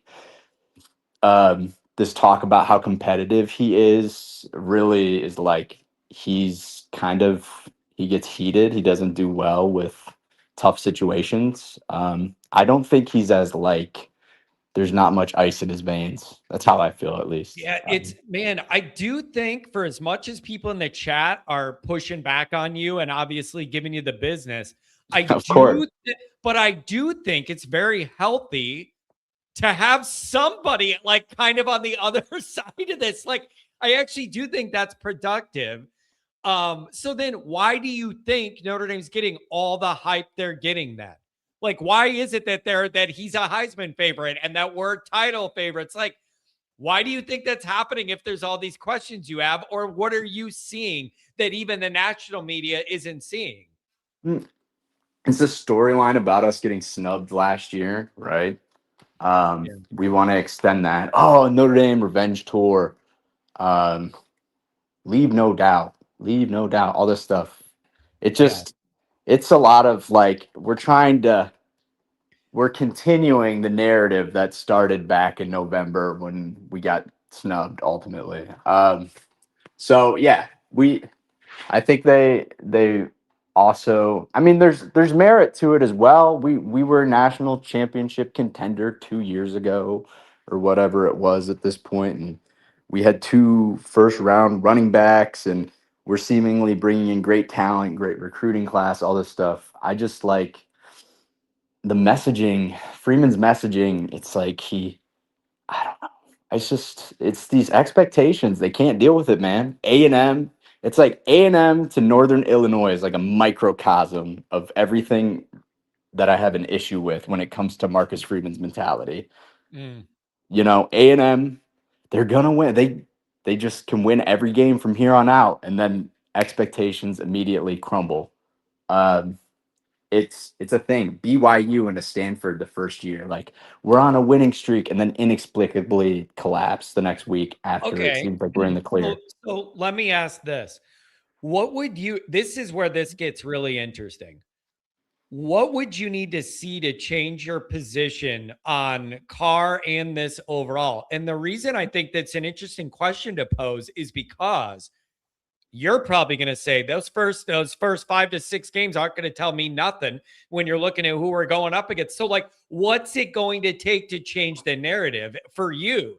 Is it playing well at BYU and the road in Provo and then Carr stepping up and making the throws you need to beat Miami and then you're in? Like, how far do we need to go here for you to change some of your positioning? What do you need to see? It's a good question, John. Honestly, those first few games will prove something to me. I feel like I want to see him be able to work with tempo. I think they tried to push tempo on offense a few times last year. I don't know if you remember, but at the beginning of the USC game, they tried to do a lot of tempo. Doesn't seem like Carr excels with tempo, which might be because he's much more methodical of a quarterback than, say, like Jack Cohn, where he sees it and he rips it immediately. Where he was great at tempo, so good for tempo. Jack Cohn was amazing. But yeah, I want to see him like work well in tempo because right now, based on everything the media is telling us, CJ's primary strengths have to do with pre-snap recognition and things going on at the line of scrimmage. And I've made fun of Goolsby for this in the past, but I'm starting to buy into the idea a little bit. Is that like, can CJ just play ball? Does it require all this thinking? Can he make electric plays? I guess he did some no look pass or something in the blue gold game, which is cool, but I want to see him work under tempo and be successful at it. Because when he did it at USC, it didn't look great. There's a few other games that they pushed tempo. He didn't look great.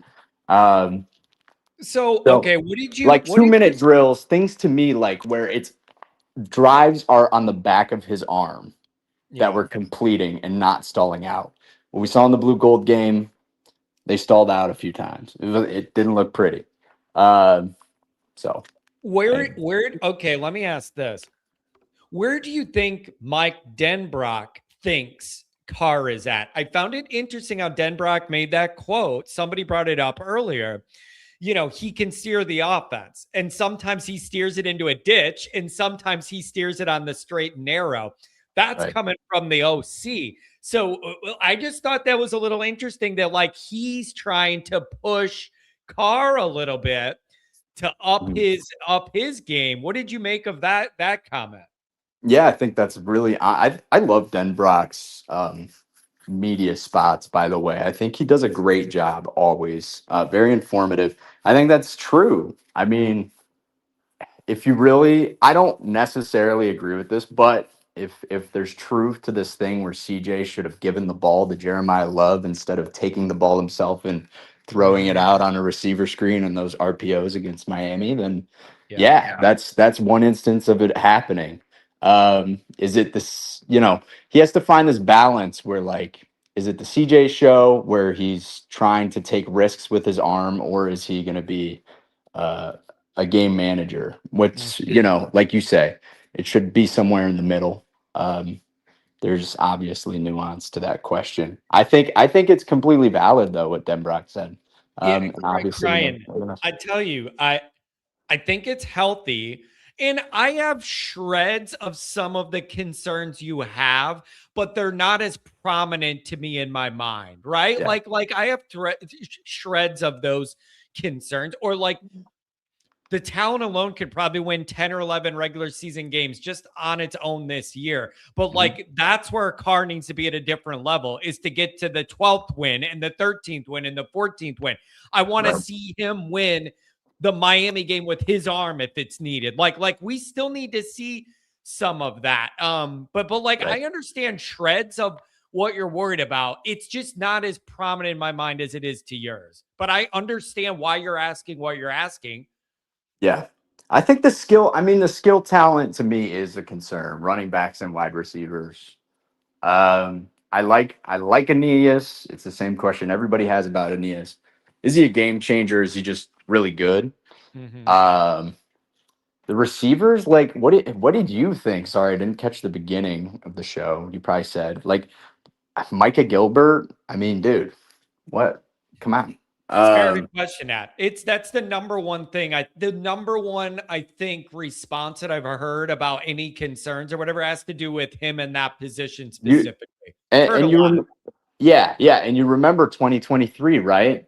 Great pocket quarterback, bad receivers. Look where that brought us. With Hartman and the gang and the Tobias Merriweather and all that. Hopefully Quincy Porter and Mylan Graham give a little bit more than Tobias did, but those guys are like, I mean, the hype about them is as substantiated as it was about Tobias. In fact, Tobias had a touchdown catch his freshman year. I don't know if Quincy Porter or Mylan Graham even did. So yeah, I don't know. It's a lot of gray. appreciate this. Everybody's really mad at you, and now they're mad at me that I've let I'm this go along I'm this sure long. they're mad at me, dude. But I But think now they're mad at me for like playing along. But I do think it's healthy to have some balance here. I really do. As long as you're not trolling and you really mean what you're saying, dude, I think dude, it's I mean actually a healthy exercise. I think if Kenny Minchie performed the way CJ did on Saturday, we as a collective would have all noticed it and said he's not the guy. He's not the Interesting. guy. So you think Carr's getting a pass just because of all the headlines? Little bit. Yeah. I think we love him and, you know, his story and his background and everything like that. I think he gets a pass. And to me, he's like an RKG, but is he? Like, I don't like his crybaby tendencies that he shows sometimes. I don't like it. He's not a good sport. Doesn't seem like it. Man. Yeah, I do get what you're saying when you're like, it's like, oh, he's super competitive. It's like, well, if you're pouting after some doesn't go your way, is that competitive? I don't know. Right. Listen, I'm not being as hard on you as other people are. I actually think that's healthy to have some balance on the other side. I really, really do. But I wanted to stir the pot, but I agree with it. I see some of the roots of what you're saying that is valid, but like the way some of it comes off, it hits people in a more emotional way. There's still a lot to prove on this offense. There's a lot of unknowns on this offense for a team that is going to be in the top 5 to start. There is a lot to prove, especially with those skill positions. I'm with you on that. I agree with that fully. I mean, and you know, 10-2, 11-1, that's not bad for Freeman season. I mean, that's like what it's been. So I don't know, dude. Oh man. Like, come on. This is okay, that was a little trolly. I think it's good to have a marker on the table though of something on this side of it, and then we'll see where it goes. Anything else, my friend? Interesting. I like how you zigged when everybody else zagged. Yeah. I appreciate you humoring me. Have a good one. I hope you had fun at the tailgate and everything. Looked awesome. Man, we had a great time. It was just good to see everybody. It's like family, man. Everybody knows everybody. It's just, and the group of personalities is a wild combination of everything. It's a pretty wild social experiment out there in the lot. Crying, thanks for jumping in, and your buddy WPP's on your side. Heck yeah. Crying is a free thinker, and that by itself separates him from the not so smart people in the chat. Oh, thanks, WPP. All right. Thanks a lot, Crying. We'll see you. Everybody's going to give you a hard time. Have a good one. Bye. I do think that's healthy. I'm not kidding. AJD, what's going on? And Soli's chat there, man. Soli made a bunch of stuff to bring to the tailgate and give away. Put all this effort manually into it. Soli, God bless you, my friend. What's going on, AJD? Hey, John. Thanks for taking my call. First time caller. So I guess I have to swing the pendulum back the other way. And I joke with friends on a text group. And I said on Saturday, I think it's reasonable to believe that a team might not cross the 50-yard line next year on this defense. And it's, you know, obviously somewhat joking, but the key is depth. Weakness. There is no weakness. Absolutely no weakness. That's what you mentioned linebacker, and I don't even see it there, especially once we get healthy. And to me, the key to championships is depth. And I think a few of those years we had the ones to compete with the Alabamas of the world and the Clemsons and the Ohio State. Yeah. But once you get to 2s and 3s and 4s, that's where Alabama separated themselves and Ohio State all these years. And I think with the transfer portal, that certainly, you know, leveled the playing field a bit, because now you don't have these 5 stars that want to sit for 2 years at Alabama and Ohio State. Yeah. And some of those guys now, and I think that's where you maybe have to me, I'd give Freeman a blank check. And I think now that the playing field's getting leveled, we're getting some of those guys now that maybe would want to sit at Alabama and Ohio State for 2-3 years. And, you know, so depth, I think, is going to be the key. And I think that's why I'm excited. And I think that's where we have a really good shot at truly winning a national championship, not just wishful thinking. I think we were close 2 years ago, but toward the end of the year, I just think it was a little bit, maybe too many injuries toward the end there that hurt us. But I do think we were right there, and I think we did have a team to compete against Ohio State. But Mills obviously was a huge loss not having him. If we had a guy like Mills in that championship game, I would have liked our chances. So what do you make of you're pretty positive here. What do you make of the call we just listened to before, kind of worrying about certain things here and how Freeman's going to handle the expectations and CJ Carr, like up and down day? Like, where do you fall on any concerns? If you have any, where would they fall for this year? Well, I don't agree with the CJ Carr criticism. Interesting point that my son and I made the 9-hour trip out on Saturday from Northeast Pennsylvania. And he told me, we were watching CJ Carr warm up, and he said, like, they were just doing a simple, the quarterbacks were throwing back and forth, and they were simple 10-yard passes. And he said to me, watch the spin rate on CJ Carr's ball. And he said, people don't realize like how impressive that is. And you compare that spin rate to the other quarterbacks, and it's different. So and they always say about the great ones that there's just something different. You watch Tiger Woods warm up and hit chip shots. The ball just pops off. It's different. The way the ball pops off his club when he's even doing simple chip shots it's different. And I think that's what you see with CJ Carr, just simple things. If you watch the simple things, and if you could notice the difference, then there's something special there. And I think that's what you have with CJ Carr. And like I said, I'm a huge fan of Freeman. I would give him a blank check.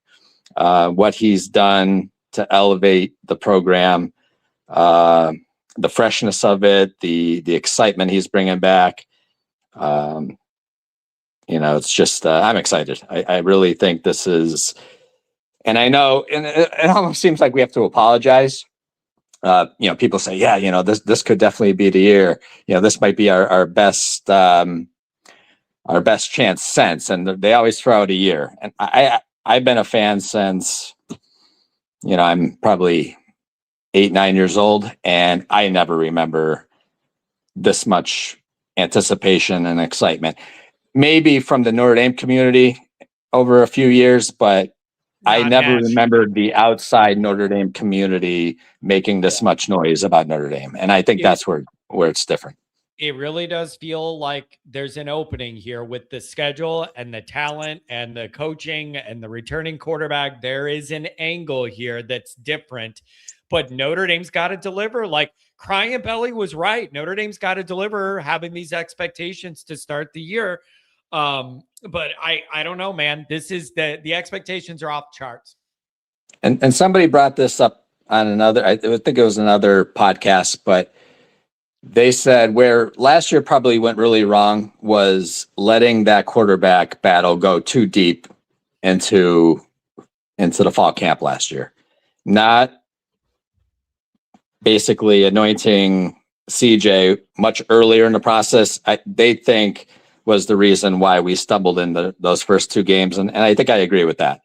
You give CJ the reins at the start of that camp. I really think things may have been different, and maybe they're not so conservative with them in that Miami game, but I think there's a feeling out process that instead of taking place in fall camp, unfortunately it took place in that first half of that game.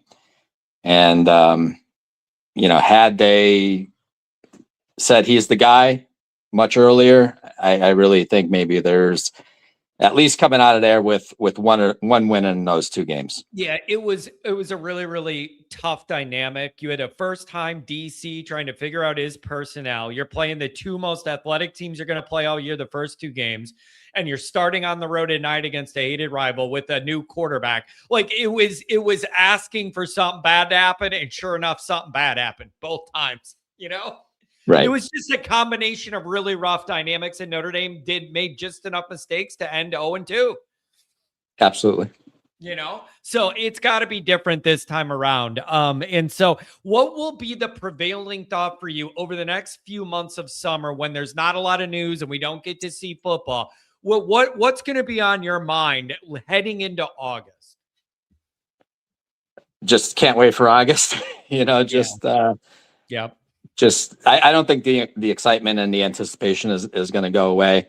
Hopefully, it would be great to get Great House back. I mean, who knows? That's just still a mystery to me. What's happening there? But when you look at the potential, I wouldn't put a lot of stock into. I know everybody was talking about that first drive with Gilbert.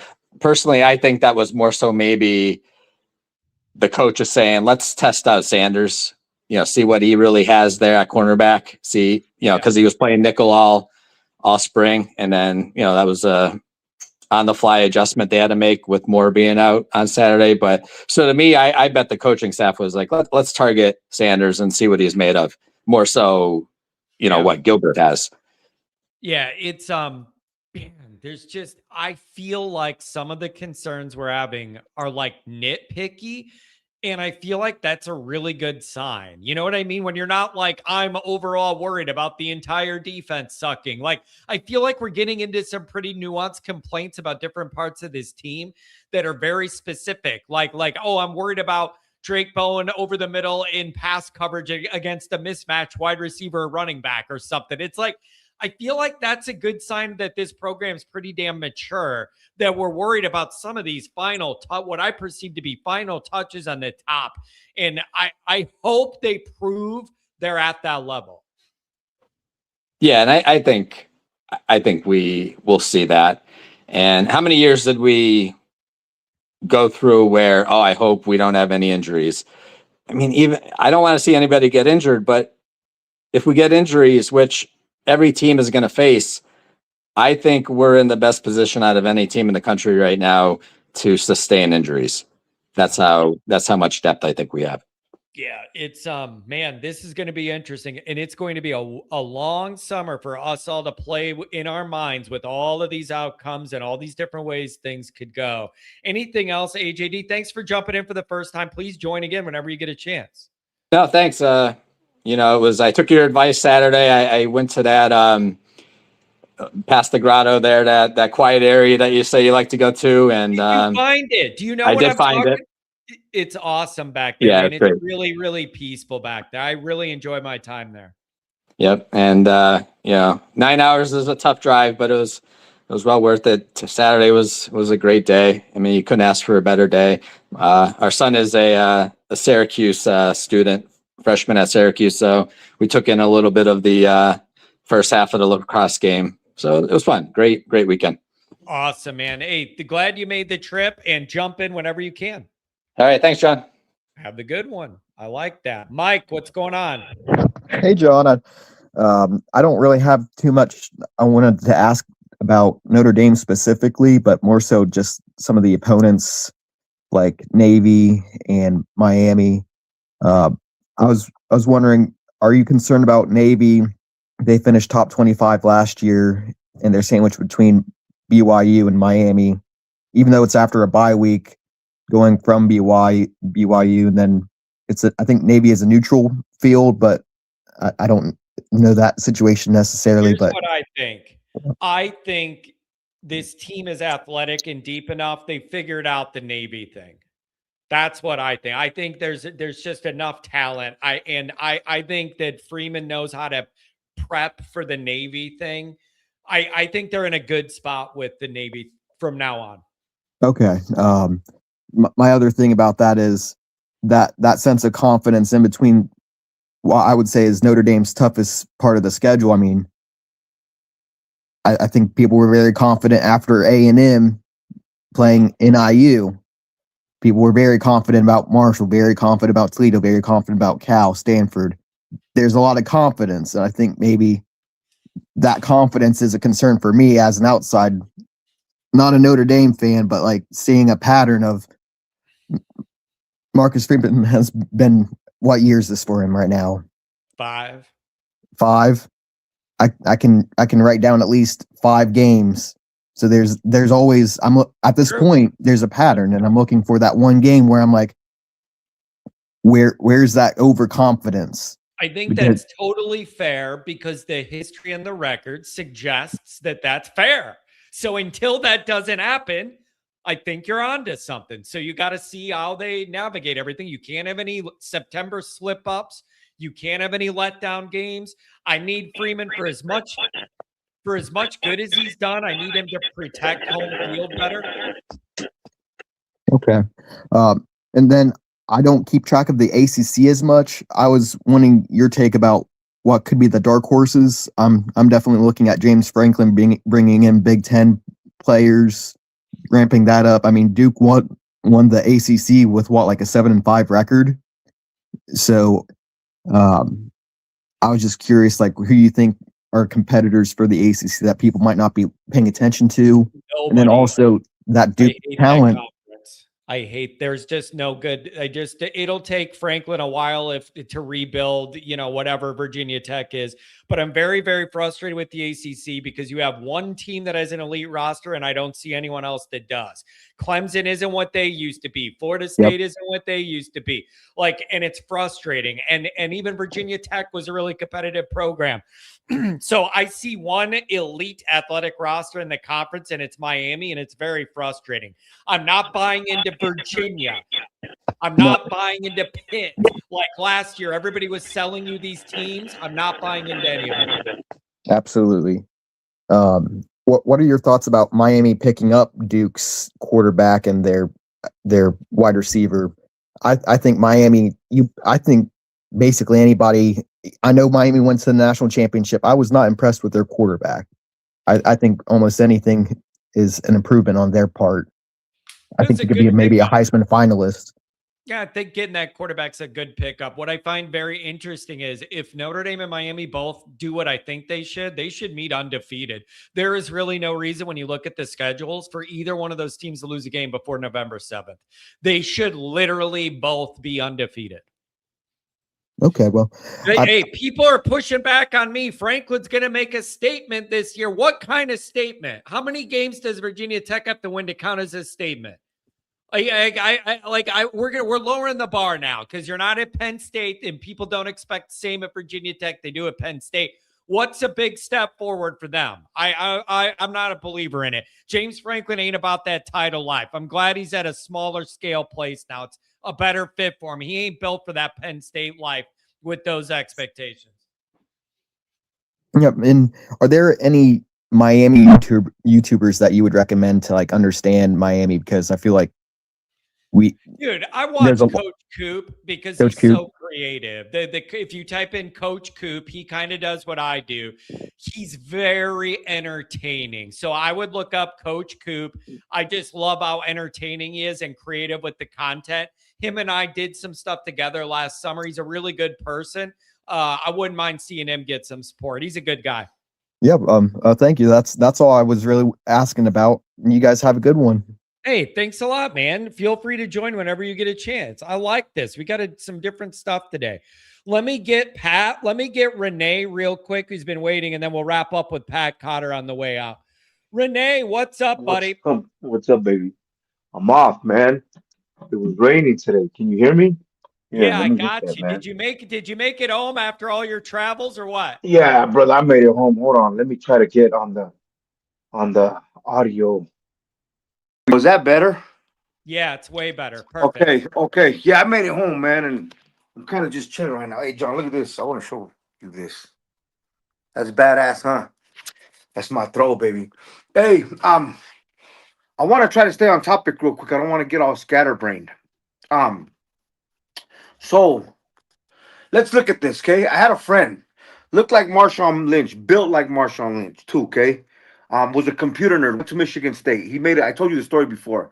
He said, you know what your problem is? Why y'all can't get past all those big games? And I love this dude, man. It's like my brother.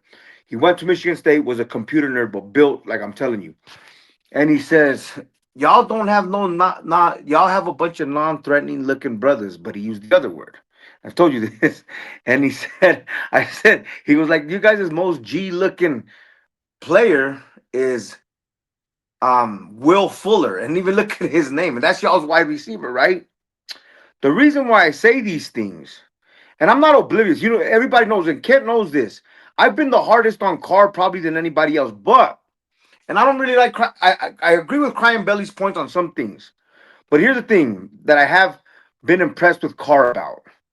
In the big games, he didn't show emotion. I like that. That's what I like.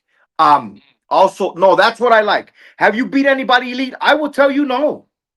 But you've been in the most hostile elite situation in Miami because them fans hate us. They do. Your brother is as calm as a fiddle, bro. And he's about that life when he goes to Miami because he didn't want to be disrespected. He's been in the most hostile environment and lost by 3. And people can say that Miami let the brakes, whatever. Call it whatever you want. But that team, like I've said over and over, got in because they beat us. They didn't get in because of any other reason. They got in because they beat us. Second, Don Schuler, he's a G, man. He's a G. He looks the role. He plays the role. He's a smart Catholic gangster, man. And he's coming for that ass. Okay? On the defense, you got Leonard Moore. And I know we can all sit and talk this and that, and we haven't beat nobody in the 2 games. We should not drop white. All that shit's done. The 5 games Marcus has dropped, it's done. What about he's the only coach in college football history to produce 2 running backs in the first round? What about the shit? What about the fact that he took a depleted defensive line with Al Washington, who doesn't have as much experience as Charlie Partridge does, and beat the shit out of Georgia? How about that? How about that? You know what I'm saying? My boy Junior, they embarrassed Georgia. Embarrassed them, homie. Guess what? I'm 44 years old. I'm not as tough as I once was, homie, but if I hit you in the face, you're going to feel it. Georgia might not be the Georgia in the past, but if they came to bite, homie, they didn't just come to bark, and if they would have bit us, we would have felt it. But they didn't, homie. They brought the fury of the Golden Dome to the South, homie, and they got their ass kicked all the way home. You know what I'm saying, brother? So let's remember those things. Okay, Marcus has had that has happened. I get that. And yes, this was nothing but a glorified practice. Look, bro, I love the university. I love it, man. When I woke up, I'm like, fuck, man, back to reality. Back to the masonry field. Back to the rain, the cold, the 3 layers of clothing. You ever watch Dumb and Dumber? And he says, you hear the most noise sound in the world, and it's once that damn diamond saw comes on, bro, that's how I feel. God damn, this damn noise, right? But here, I'll tell you this, man.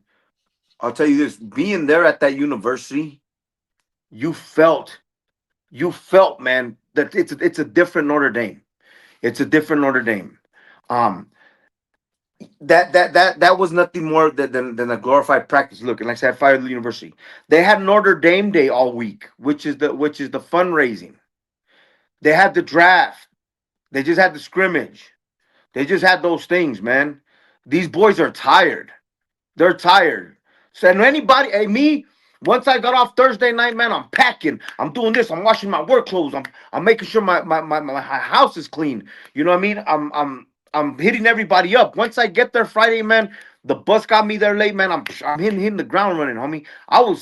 I don't get too tired, but I was tired when I got home last night. I was tired when I woke up this morning. To not think that those boys weren't tired come that game? Come on, man. You know what I mean? Like, they're still young men, but here's the thing, man. And there's a thing that I'll leave you with. And I won't get too much into that. Because I ran into somebody's parents, and I'm gonna tell you this story outside of this, man. I think everybody knows. Yeah. I ran into Joey O'Brien's parents. Hey, Liam and Tex Andy are gonna get mad, but the title's gonna stay in South Bend. I told them it was a gift from the Always Irish community. So when you guys see it and you see the boys wearing it, I told them it's from all of us. Awesome. Hey, he told the story he told me about Joey O that other people don't know, how tough that kid is. His dad's a roofer. He's had his daughters on the wall, on the roof. He's had Joey O on the roof. He's recruiting the right type of players that be like, nah, man. You know what I mean? Like, this is easy. Playing football is easy. There's harder shit we've done. Marcus knows what he's doing, and yes, I'm pretty sure he's learned from the mistakes. The thing, and that's what my thing is. To be blind and to know, like, I'll be first to tell you, hey, man, I'm not impressed with CJ Carr's performance against everybody else. I'm impressed how he doesn't show emotion when he gets hit. When like he's taken a few hits when he's thrown an interception. That's what I'm impressed with. That's what I'm impressed with.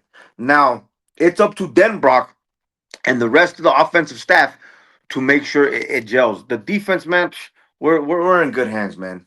We're in such good hands with that defense.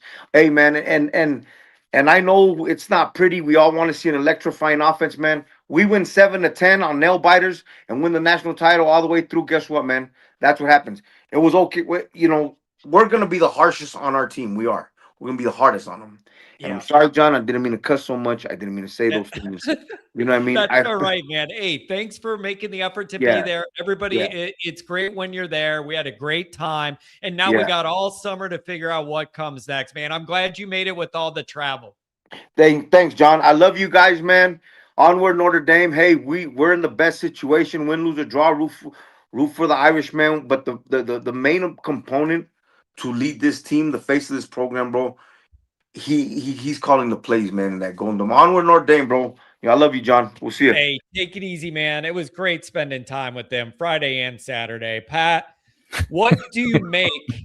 I didn't know what to expect this morning. What do you make of everything that you've kind of soaked in here? What I make of it is people are putting way too much into this scrimmage, this practice, glorified practice. I wouldn't even call it an actual practice. It was so watered down, so vanilla. There was, I promise you, the starters were told, don't do anything that's going to get yourself hurt. Don't overextend. Don't try to hit somebody. Don't do anything that's going to get yourself hurt. We got through it. We got through spring with very minor injuries. Let's get into the summer and keep working hard and prepare for a fall camp. I wrote an article this morning, and it was something about it's time for you, if you haven't already, to change your expectations of what this blue and gold gathering is and of what you think you're going to get out of it and what would fulfill you as a Notre Dame fan or whatever. We need to rethink what the team's trying to accomplish in these moments. It was very obvious that they were trying to work on certain situational things, push certain guys to see what they could do. Like, we need to change what we think this is. You guys just see kind of like little segments of a regular practice. Goolsby, I watched the interviews that you posted, and Goolsby said this isn't about the 2026 football team. This is about the future. This is about the younger guys, the incoming freshmen, the freshmen who've been a year, the sophomores who haven't hit the field yet, kids that haven't transferred out. This is about them doing some stuff. This is not about your top defensive line target from Oregon flashing. This is not about your quarterback going 10 to 12 for 240 yards. That's not what this is. This was, afterwards, I was talking to my brothers when we got back to the lake. I was talking to my brothers and I was like, I don't think I'm ever going to go to the spring game again. I think I'll have more fun and have more enjoyment with it if I can sit in the parking lot and continue tailgating with everybody, but we'll set up a TV and put the Peacock broadcast on in the parking lot. Because I don't know if you noticed that when you walked out, that's what half the people were still there doing anyways. They don't go into the spring game because they know what it is. And it's a money dump for the university. It's there so people can go spend money in the bookstore. They can spend $12 per ticket. And they it's can a buy beers in the reunion. stadium. The former players could come back, and it's a reunion thing. And it has who are we so to little to do complain? with the actual football product on the field. Yeah. I wonder if they even look at it almost as an inconvenience that they have to go through to put this on and do it. And they got to kind of put a show on. Yeah, the but players they have work to do. I'm starting to think the reason that programs were dumping their spring game was because, it was like kids would transfer if they didn't get enough playing time in the spring game. They're like, oh my God, I got to transfer out now because I wasn't a feature in the spring game. I think these programs are dropping their spring game because it's a pain in the ass for the players. It's just a pain in the ass for the players. So if you stayed in the parking lot, would you still stand for the entire game? Well, I stand for the entire tailgate. Why would I? What am I going to sit down in a? Like, I'm just going to take a nap in a park. What the? Whatever. Is there? Okay, let me ask this, Pat. Is there anything that came up from this scrimmage or practice that really does concern you, or is it all just like we got a little snapshot of what's going on, and then like we'll see you in August, whatever? No, nothing from what I watched concerned me. I'm concerned about the stuff I'm always concerned about. Is the offensive line going to stay healthy? Is the defensive line going to actually play up to their expectation? This is what I have been talking about, and I said it even in my interview with you on Saturday. We don't know what's actually going to happen.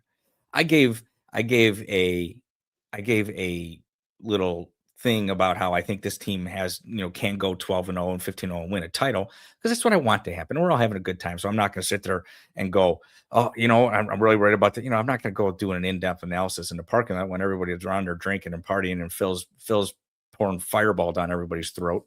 Yeah. But when you look at it, you do have on paper a weak schedule. You do have a football team that has a talented roster returning from a pretty good football team last year. You didn't lose a lot of older guys. I mean, I know you lost those 2 running backs, but again, I've said this time and again, that is the easiest position to replace. So it is not a position I'm overly concerned about. And Notre Dame has been recruiting really well in the running back room. So I'm just not overly I love J Love. I love Price. I want those guys to be on this team, but it's not a position that I get overly concerned about. The position I'm worried about is always the quarterback and the defensive line. I think those are the 2 most critical things for especially a college football team, is the quarterback and the defensive line. It's the first time in years that we have a returning quarterback who played pretty good. And for all the people that want to sit there and say that, Carr is this or that, and he's not hitting his passes, he's overthrown players. I mean, yeah, he did do that stuff last year. I'm not going to argue that, but it was also his first time playing, first real experience. He was a true sophomore. He's going to be a true junior this year, but he's a redshirt sophomore. What my counterpoint to that is, what do you know that all of college football doesn't know? I'm not predicting Carr to be the Heisman winner. The betting markets are. Vegas is saying it. How often is Vegas? I'm not saying Carr's going to win the Heisman, but I'm saying the betting markets are the ones doing it. College football media is what's doing it. The people who are closest to the game helping, right, Tim? Dude, exactly. We had the exact same discussion where it's dad not was worth going in there anymore. My dad was like, the worst part of the whole thing is when we all got to go in there. We all got to go inside. And we're all trying to clean up and get in there. Especially if it's going to be this weird. Yeah. Yeah, exactly. I had no idea what was going on with the clock. I'm sitting there like, is it the first quarter? Is it the second? What is going on? Yeah. The guys would run a play, the clock wouldn't run, and then when the play ended, they'd start running the clock. I was like, what the hell is going on? Yeah. It was so confusing. So, like, whatever. I don't care. The coaching staff can do whatever they want to make sure their football team is prepared. So, however they set up the spring game, I don't care. Yeah. So that's all fine. Whatever. I think we would have a better time if we just put a big flat screen TV on the back of someone's truck, and we got some, use it, and you could probably get internet out there pretty easily because there's not 80, 100,000 people there. There's 30 to 40,000, 20,000. It's a good idea. That's the way we should do it now. Yeah. So, but again, like, it's not, I'm not setting the expectation for CJ Carr. Vegas, the betting markets, college football analysts are setting the expectation. I mean, he's considered one of the top NFL draft recruits for 27, and he might not even go to the draft. Like, that's not me. So if you know something, man, I'd be betting heavy that, because something that nobody else apparently knows. And then the wide receivers, Gilmore and I tried to have this conversation with Gilmore, but we kept getting interrupted by people. But I do think if CJ Carr doesn't have what we have known as the sophomore jinx of Notre Dame quarterbacks, I mean, like, look at guys like Ian Book and stuff. They got worse their second year. I hope that was a Brian Kelly thing. Yeah. I hope that was a Brian Kelly thing. And come on, crying, don't. And that doesn't happen this year, and you actually see growth in this quarterback. That's what I'm hoping for. So, and if he does, I'm going to be less concerned about the wide receiver room, because if you got a quarterback that could put the ball to the wide receivers, they're going to catch the ball, and that's all they got to do is catch the ball, and they're going to be fine. And then you're going to start to see plays being made. So I'm not overly concerned about the wide receiver room. And the defensive lineman room it's where it comes at. And if these guys show up like their expectation should show up, then I'm not worried about this football team. But we got to see them play a game. I'm not going to make a prediction to say this is better than the 2015 team without ever actually seeing them play. That's just comical at best. So let's wait for Wisconsin, see what they do there. Yeah, I think that's a pretty reasoned, mature take of like what this was and wasn't. Well, we don't get that out of this chat. And I'm kind of mean that both ways. Even for the guys I love, a lot of you guys will kind of jump all over it and just. But it's just you gotta understand what this was and wasn't. And like what the general fans want. Like, you didn't get a lot of closure on that. But that was by design. That's what you got to understand. Anyone taking any sort of anything from this game, good or bad, you're fooling yourself. You're just fooling yourself. There's zero to take from this. Zero. Yeah. It's that's right. I sat in the stands with you for like 20 minutes, John. And I was like, I can't take this. This is annoying. I'm going to go to the bookstore. I'm going to get the hell out of there. That was it. Yeah. It's, but man, this is just, the smoke around this team is just different. Like, this is going to be a unique summer. The expectations are at a different level. Yeah, that's the potential. I need to see Freeman and Carr handle that. Right. Brian Belly is right about that. I need to see Carr and Freeman handle the expectations at this level. That's need to very see fair. That. And that is totally fair. That is a very fair, and not just them, but the defense too. I mean, everybody on this program has a sky high expectation. Yeah, it's a very sky high expectation. And so, everyone's on notice that you now have to meet that expectation. This is when we went into 24, we didn't have this expectation, not like this. I mean, it's year 3. We had the year 3 expectation. Yeah. But I don't know if anyone actually truly believed that team could do what it did. And then, especially after Northern Illinois, nobody thought that team could do what it did. This is different because you're starting out at considered to be at that level. Correct. This is a different you are starting. Yes. You are essentially starting at the point to which you ended the 24 season in terms of expectation. That's where you're at. So, I can't wait to watch that. I can't wait to see what comes of it. And if they falter, they falter. And then that's going to start to speak more to, I think at this point, it really starts to speak to Marcus Freeman. And if he's going to be the guy that actually takes Notre Dame, I'm going to say that I think Marcus Freeman took Notre Dame to a different tier than when Brian Kelly was here. I look at it as kind of like that team that's always hanging around but can never get over the hump. But it's a team that compete but just falls short. That's where I think Notre Dame's at right now. And now it's just can Marcus Freeman take them to the championship? Yeah. Because I think the Kelly teams, you always knew when it got down to it, you weren't going to win. Talent. You weren't going to win. You didn't. The team didn't have it. It was too thin. I don't think this team is thin. I think this is the deepest team that I can remember. That's I compared to 93 because that's really the last truly good Notre Dame team that I remember. And I think this team is just as deep, if not deeper. Well, the good news is we have 3 full months to debate about all of this before we get any more data. No. We can just hammer it out for the next 3 months. I'm gonna go do what WPP does, but I'm gonna call it my golf hiatus, and I'm going to enjoy the summer, and then I'll see you guys in August. Yeah, let's get it. Pat, thanks for jumping aboard today. Hey, good show. Great party, guys. Everyone that came out, like I said, I got to have a good chat with Gilmore. I got to meet so many people. My brothers made fun of me. ND9 had me sign his football. My brothers were making fun of me, like, did the guy just ask you for an autograph? But it was really nice to meet everybody. And I just want to close with Renee. Man, I love you, brother. I love your story. You got a story about faith, love, redemption. It's a great story. Thank you for the gift. Thank you for being so polite and nice to my wife and kids, and just really being such a valued member of this community. We love you, bud. Yeah, that's very, very well stated. But Pat, I gotta thank you, man. You're the one who told me. I bet you if we threw a blue and gold tailgate, more people would show up than you think, John. And here we are a few years later, and look at what's happened to this thing. Yeah, good for you, man. It just shows the reach you have. I mean, people come from all over the country to come to your tailgate. Man, well, I appreciate all the support and encouragement and help from you, Pat. So have a good Monday, buddy. Thanks. Have a good week, bud. See you. Talk to you later. Bye. Oh boy, what a good show. Luis doesn't have his mic on. I think he's just listening today. We've gone 2 hours and 40 minutes, which is awesome. We haven't done that since the regular season. Luis, I got a couple minutes left, and I got somebody coming to the house to do some work. What's up, bro? Hey, real quick, John. Like I said, bro, I couldn't be there. I had to be there for my son's prom.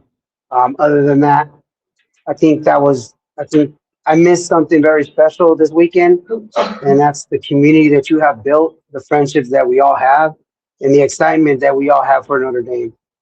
Let's not read into the game too much, and if anything, embrace the moment that we have with each and every one of us, because thanks to you, we have an awesome community, we have a strong bond, and we have different opinions from different worlds, from different aspects, from different cultures. And that's the most beautiful thing about your show. You're giving me a platform, you're giving yourself a platform, you give everybody a platform to come and speak their voice about Notre Dame football. And that's the one thing that we all agree. We will and are the national championships 2027. Book your ticket in Vegas. If I'm there, I'm there. If I'm not, I'm not. Other than that, I got to get back to work, John. I love you guys. Stay strong and go Irish. Hey, Luis, you were in our mind and our hearts over there. We wish you could have made it, man. People were asking about you. So just know you were with us in spirit at that tailgate, bro. I appreciate it. Like I said, this is it. My young one's going to the Navy, so I'm going to be there next year for sure. There we go, man. Hey, have a good Monday, buddy. Take care. You guys are fantastic. 2 hour, 40-minute marathon after blue and gold. Thank you for all the kind words about the party and everything else. You guys are awesome. You guys are really awesome. This group is special, unique. Yes, it's weird, but it's also special and unique. There's nothing like it, and I'm proud of what we've all built together. You guys are the best. And then we'll see you on Monday Night Raw with Goolsby. Thanks again for everybody who participated in this weekend. You guys are amazing. None of this happens without you. Thank you for letting me do this.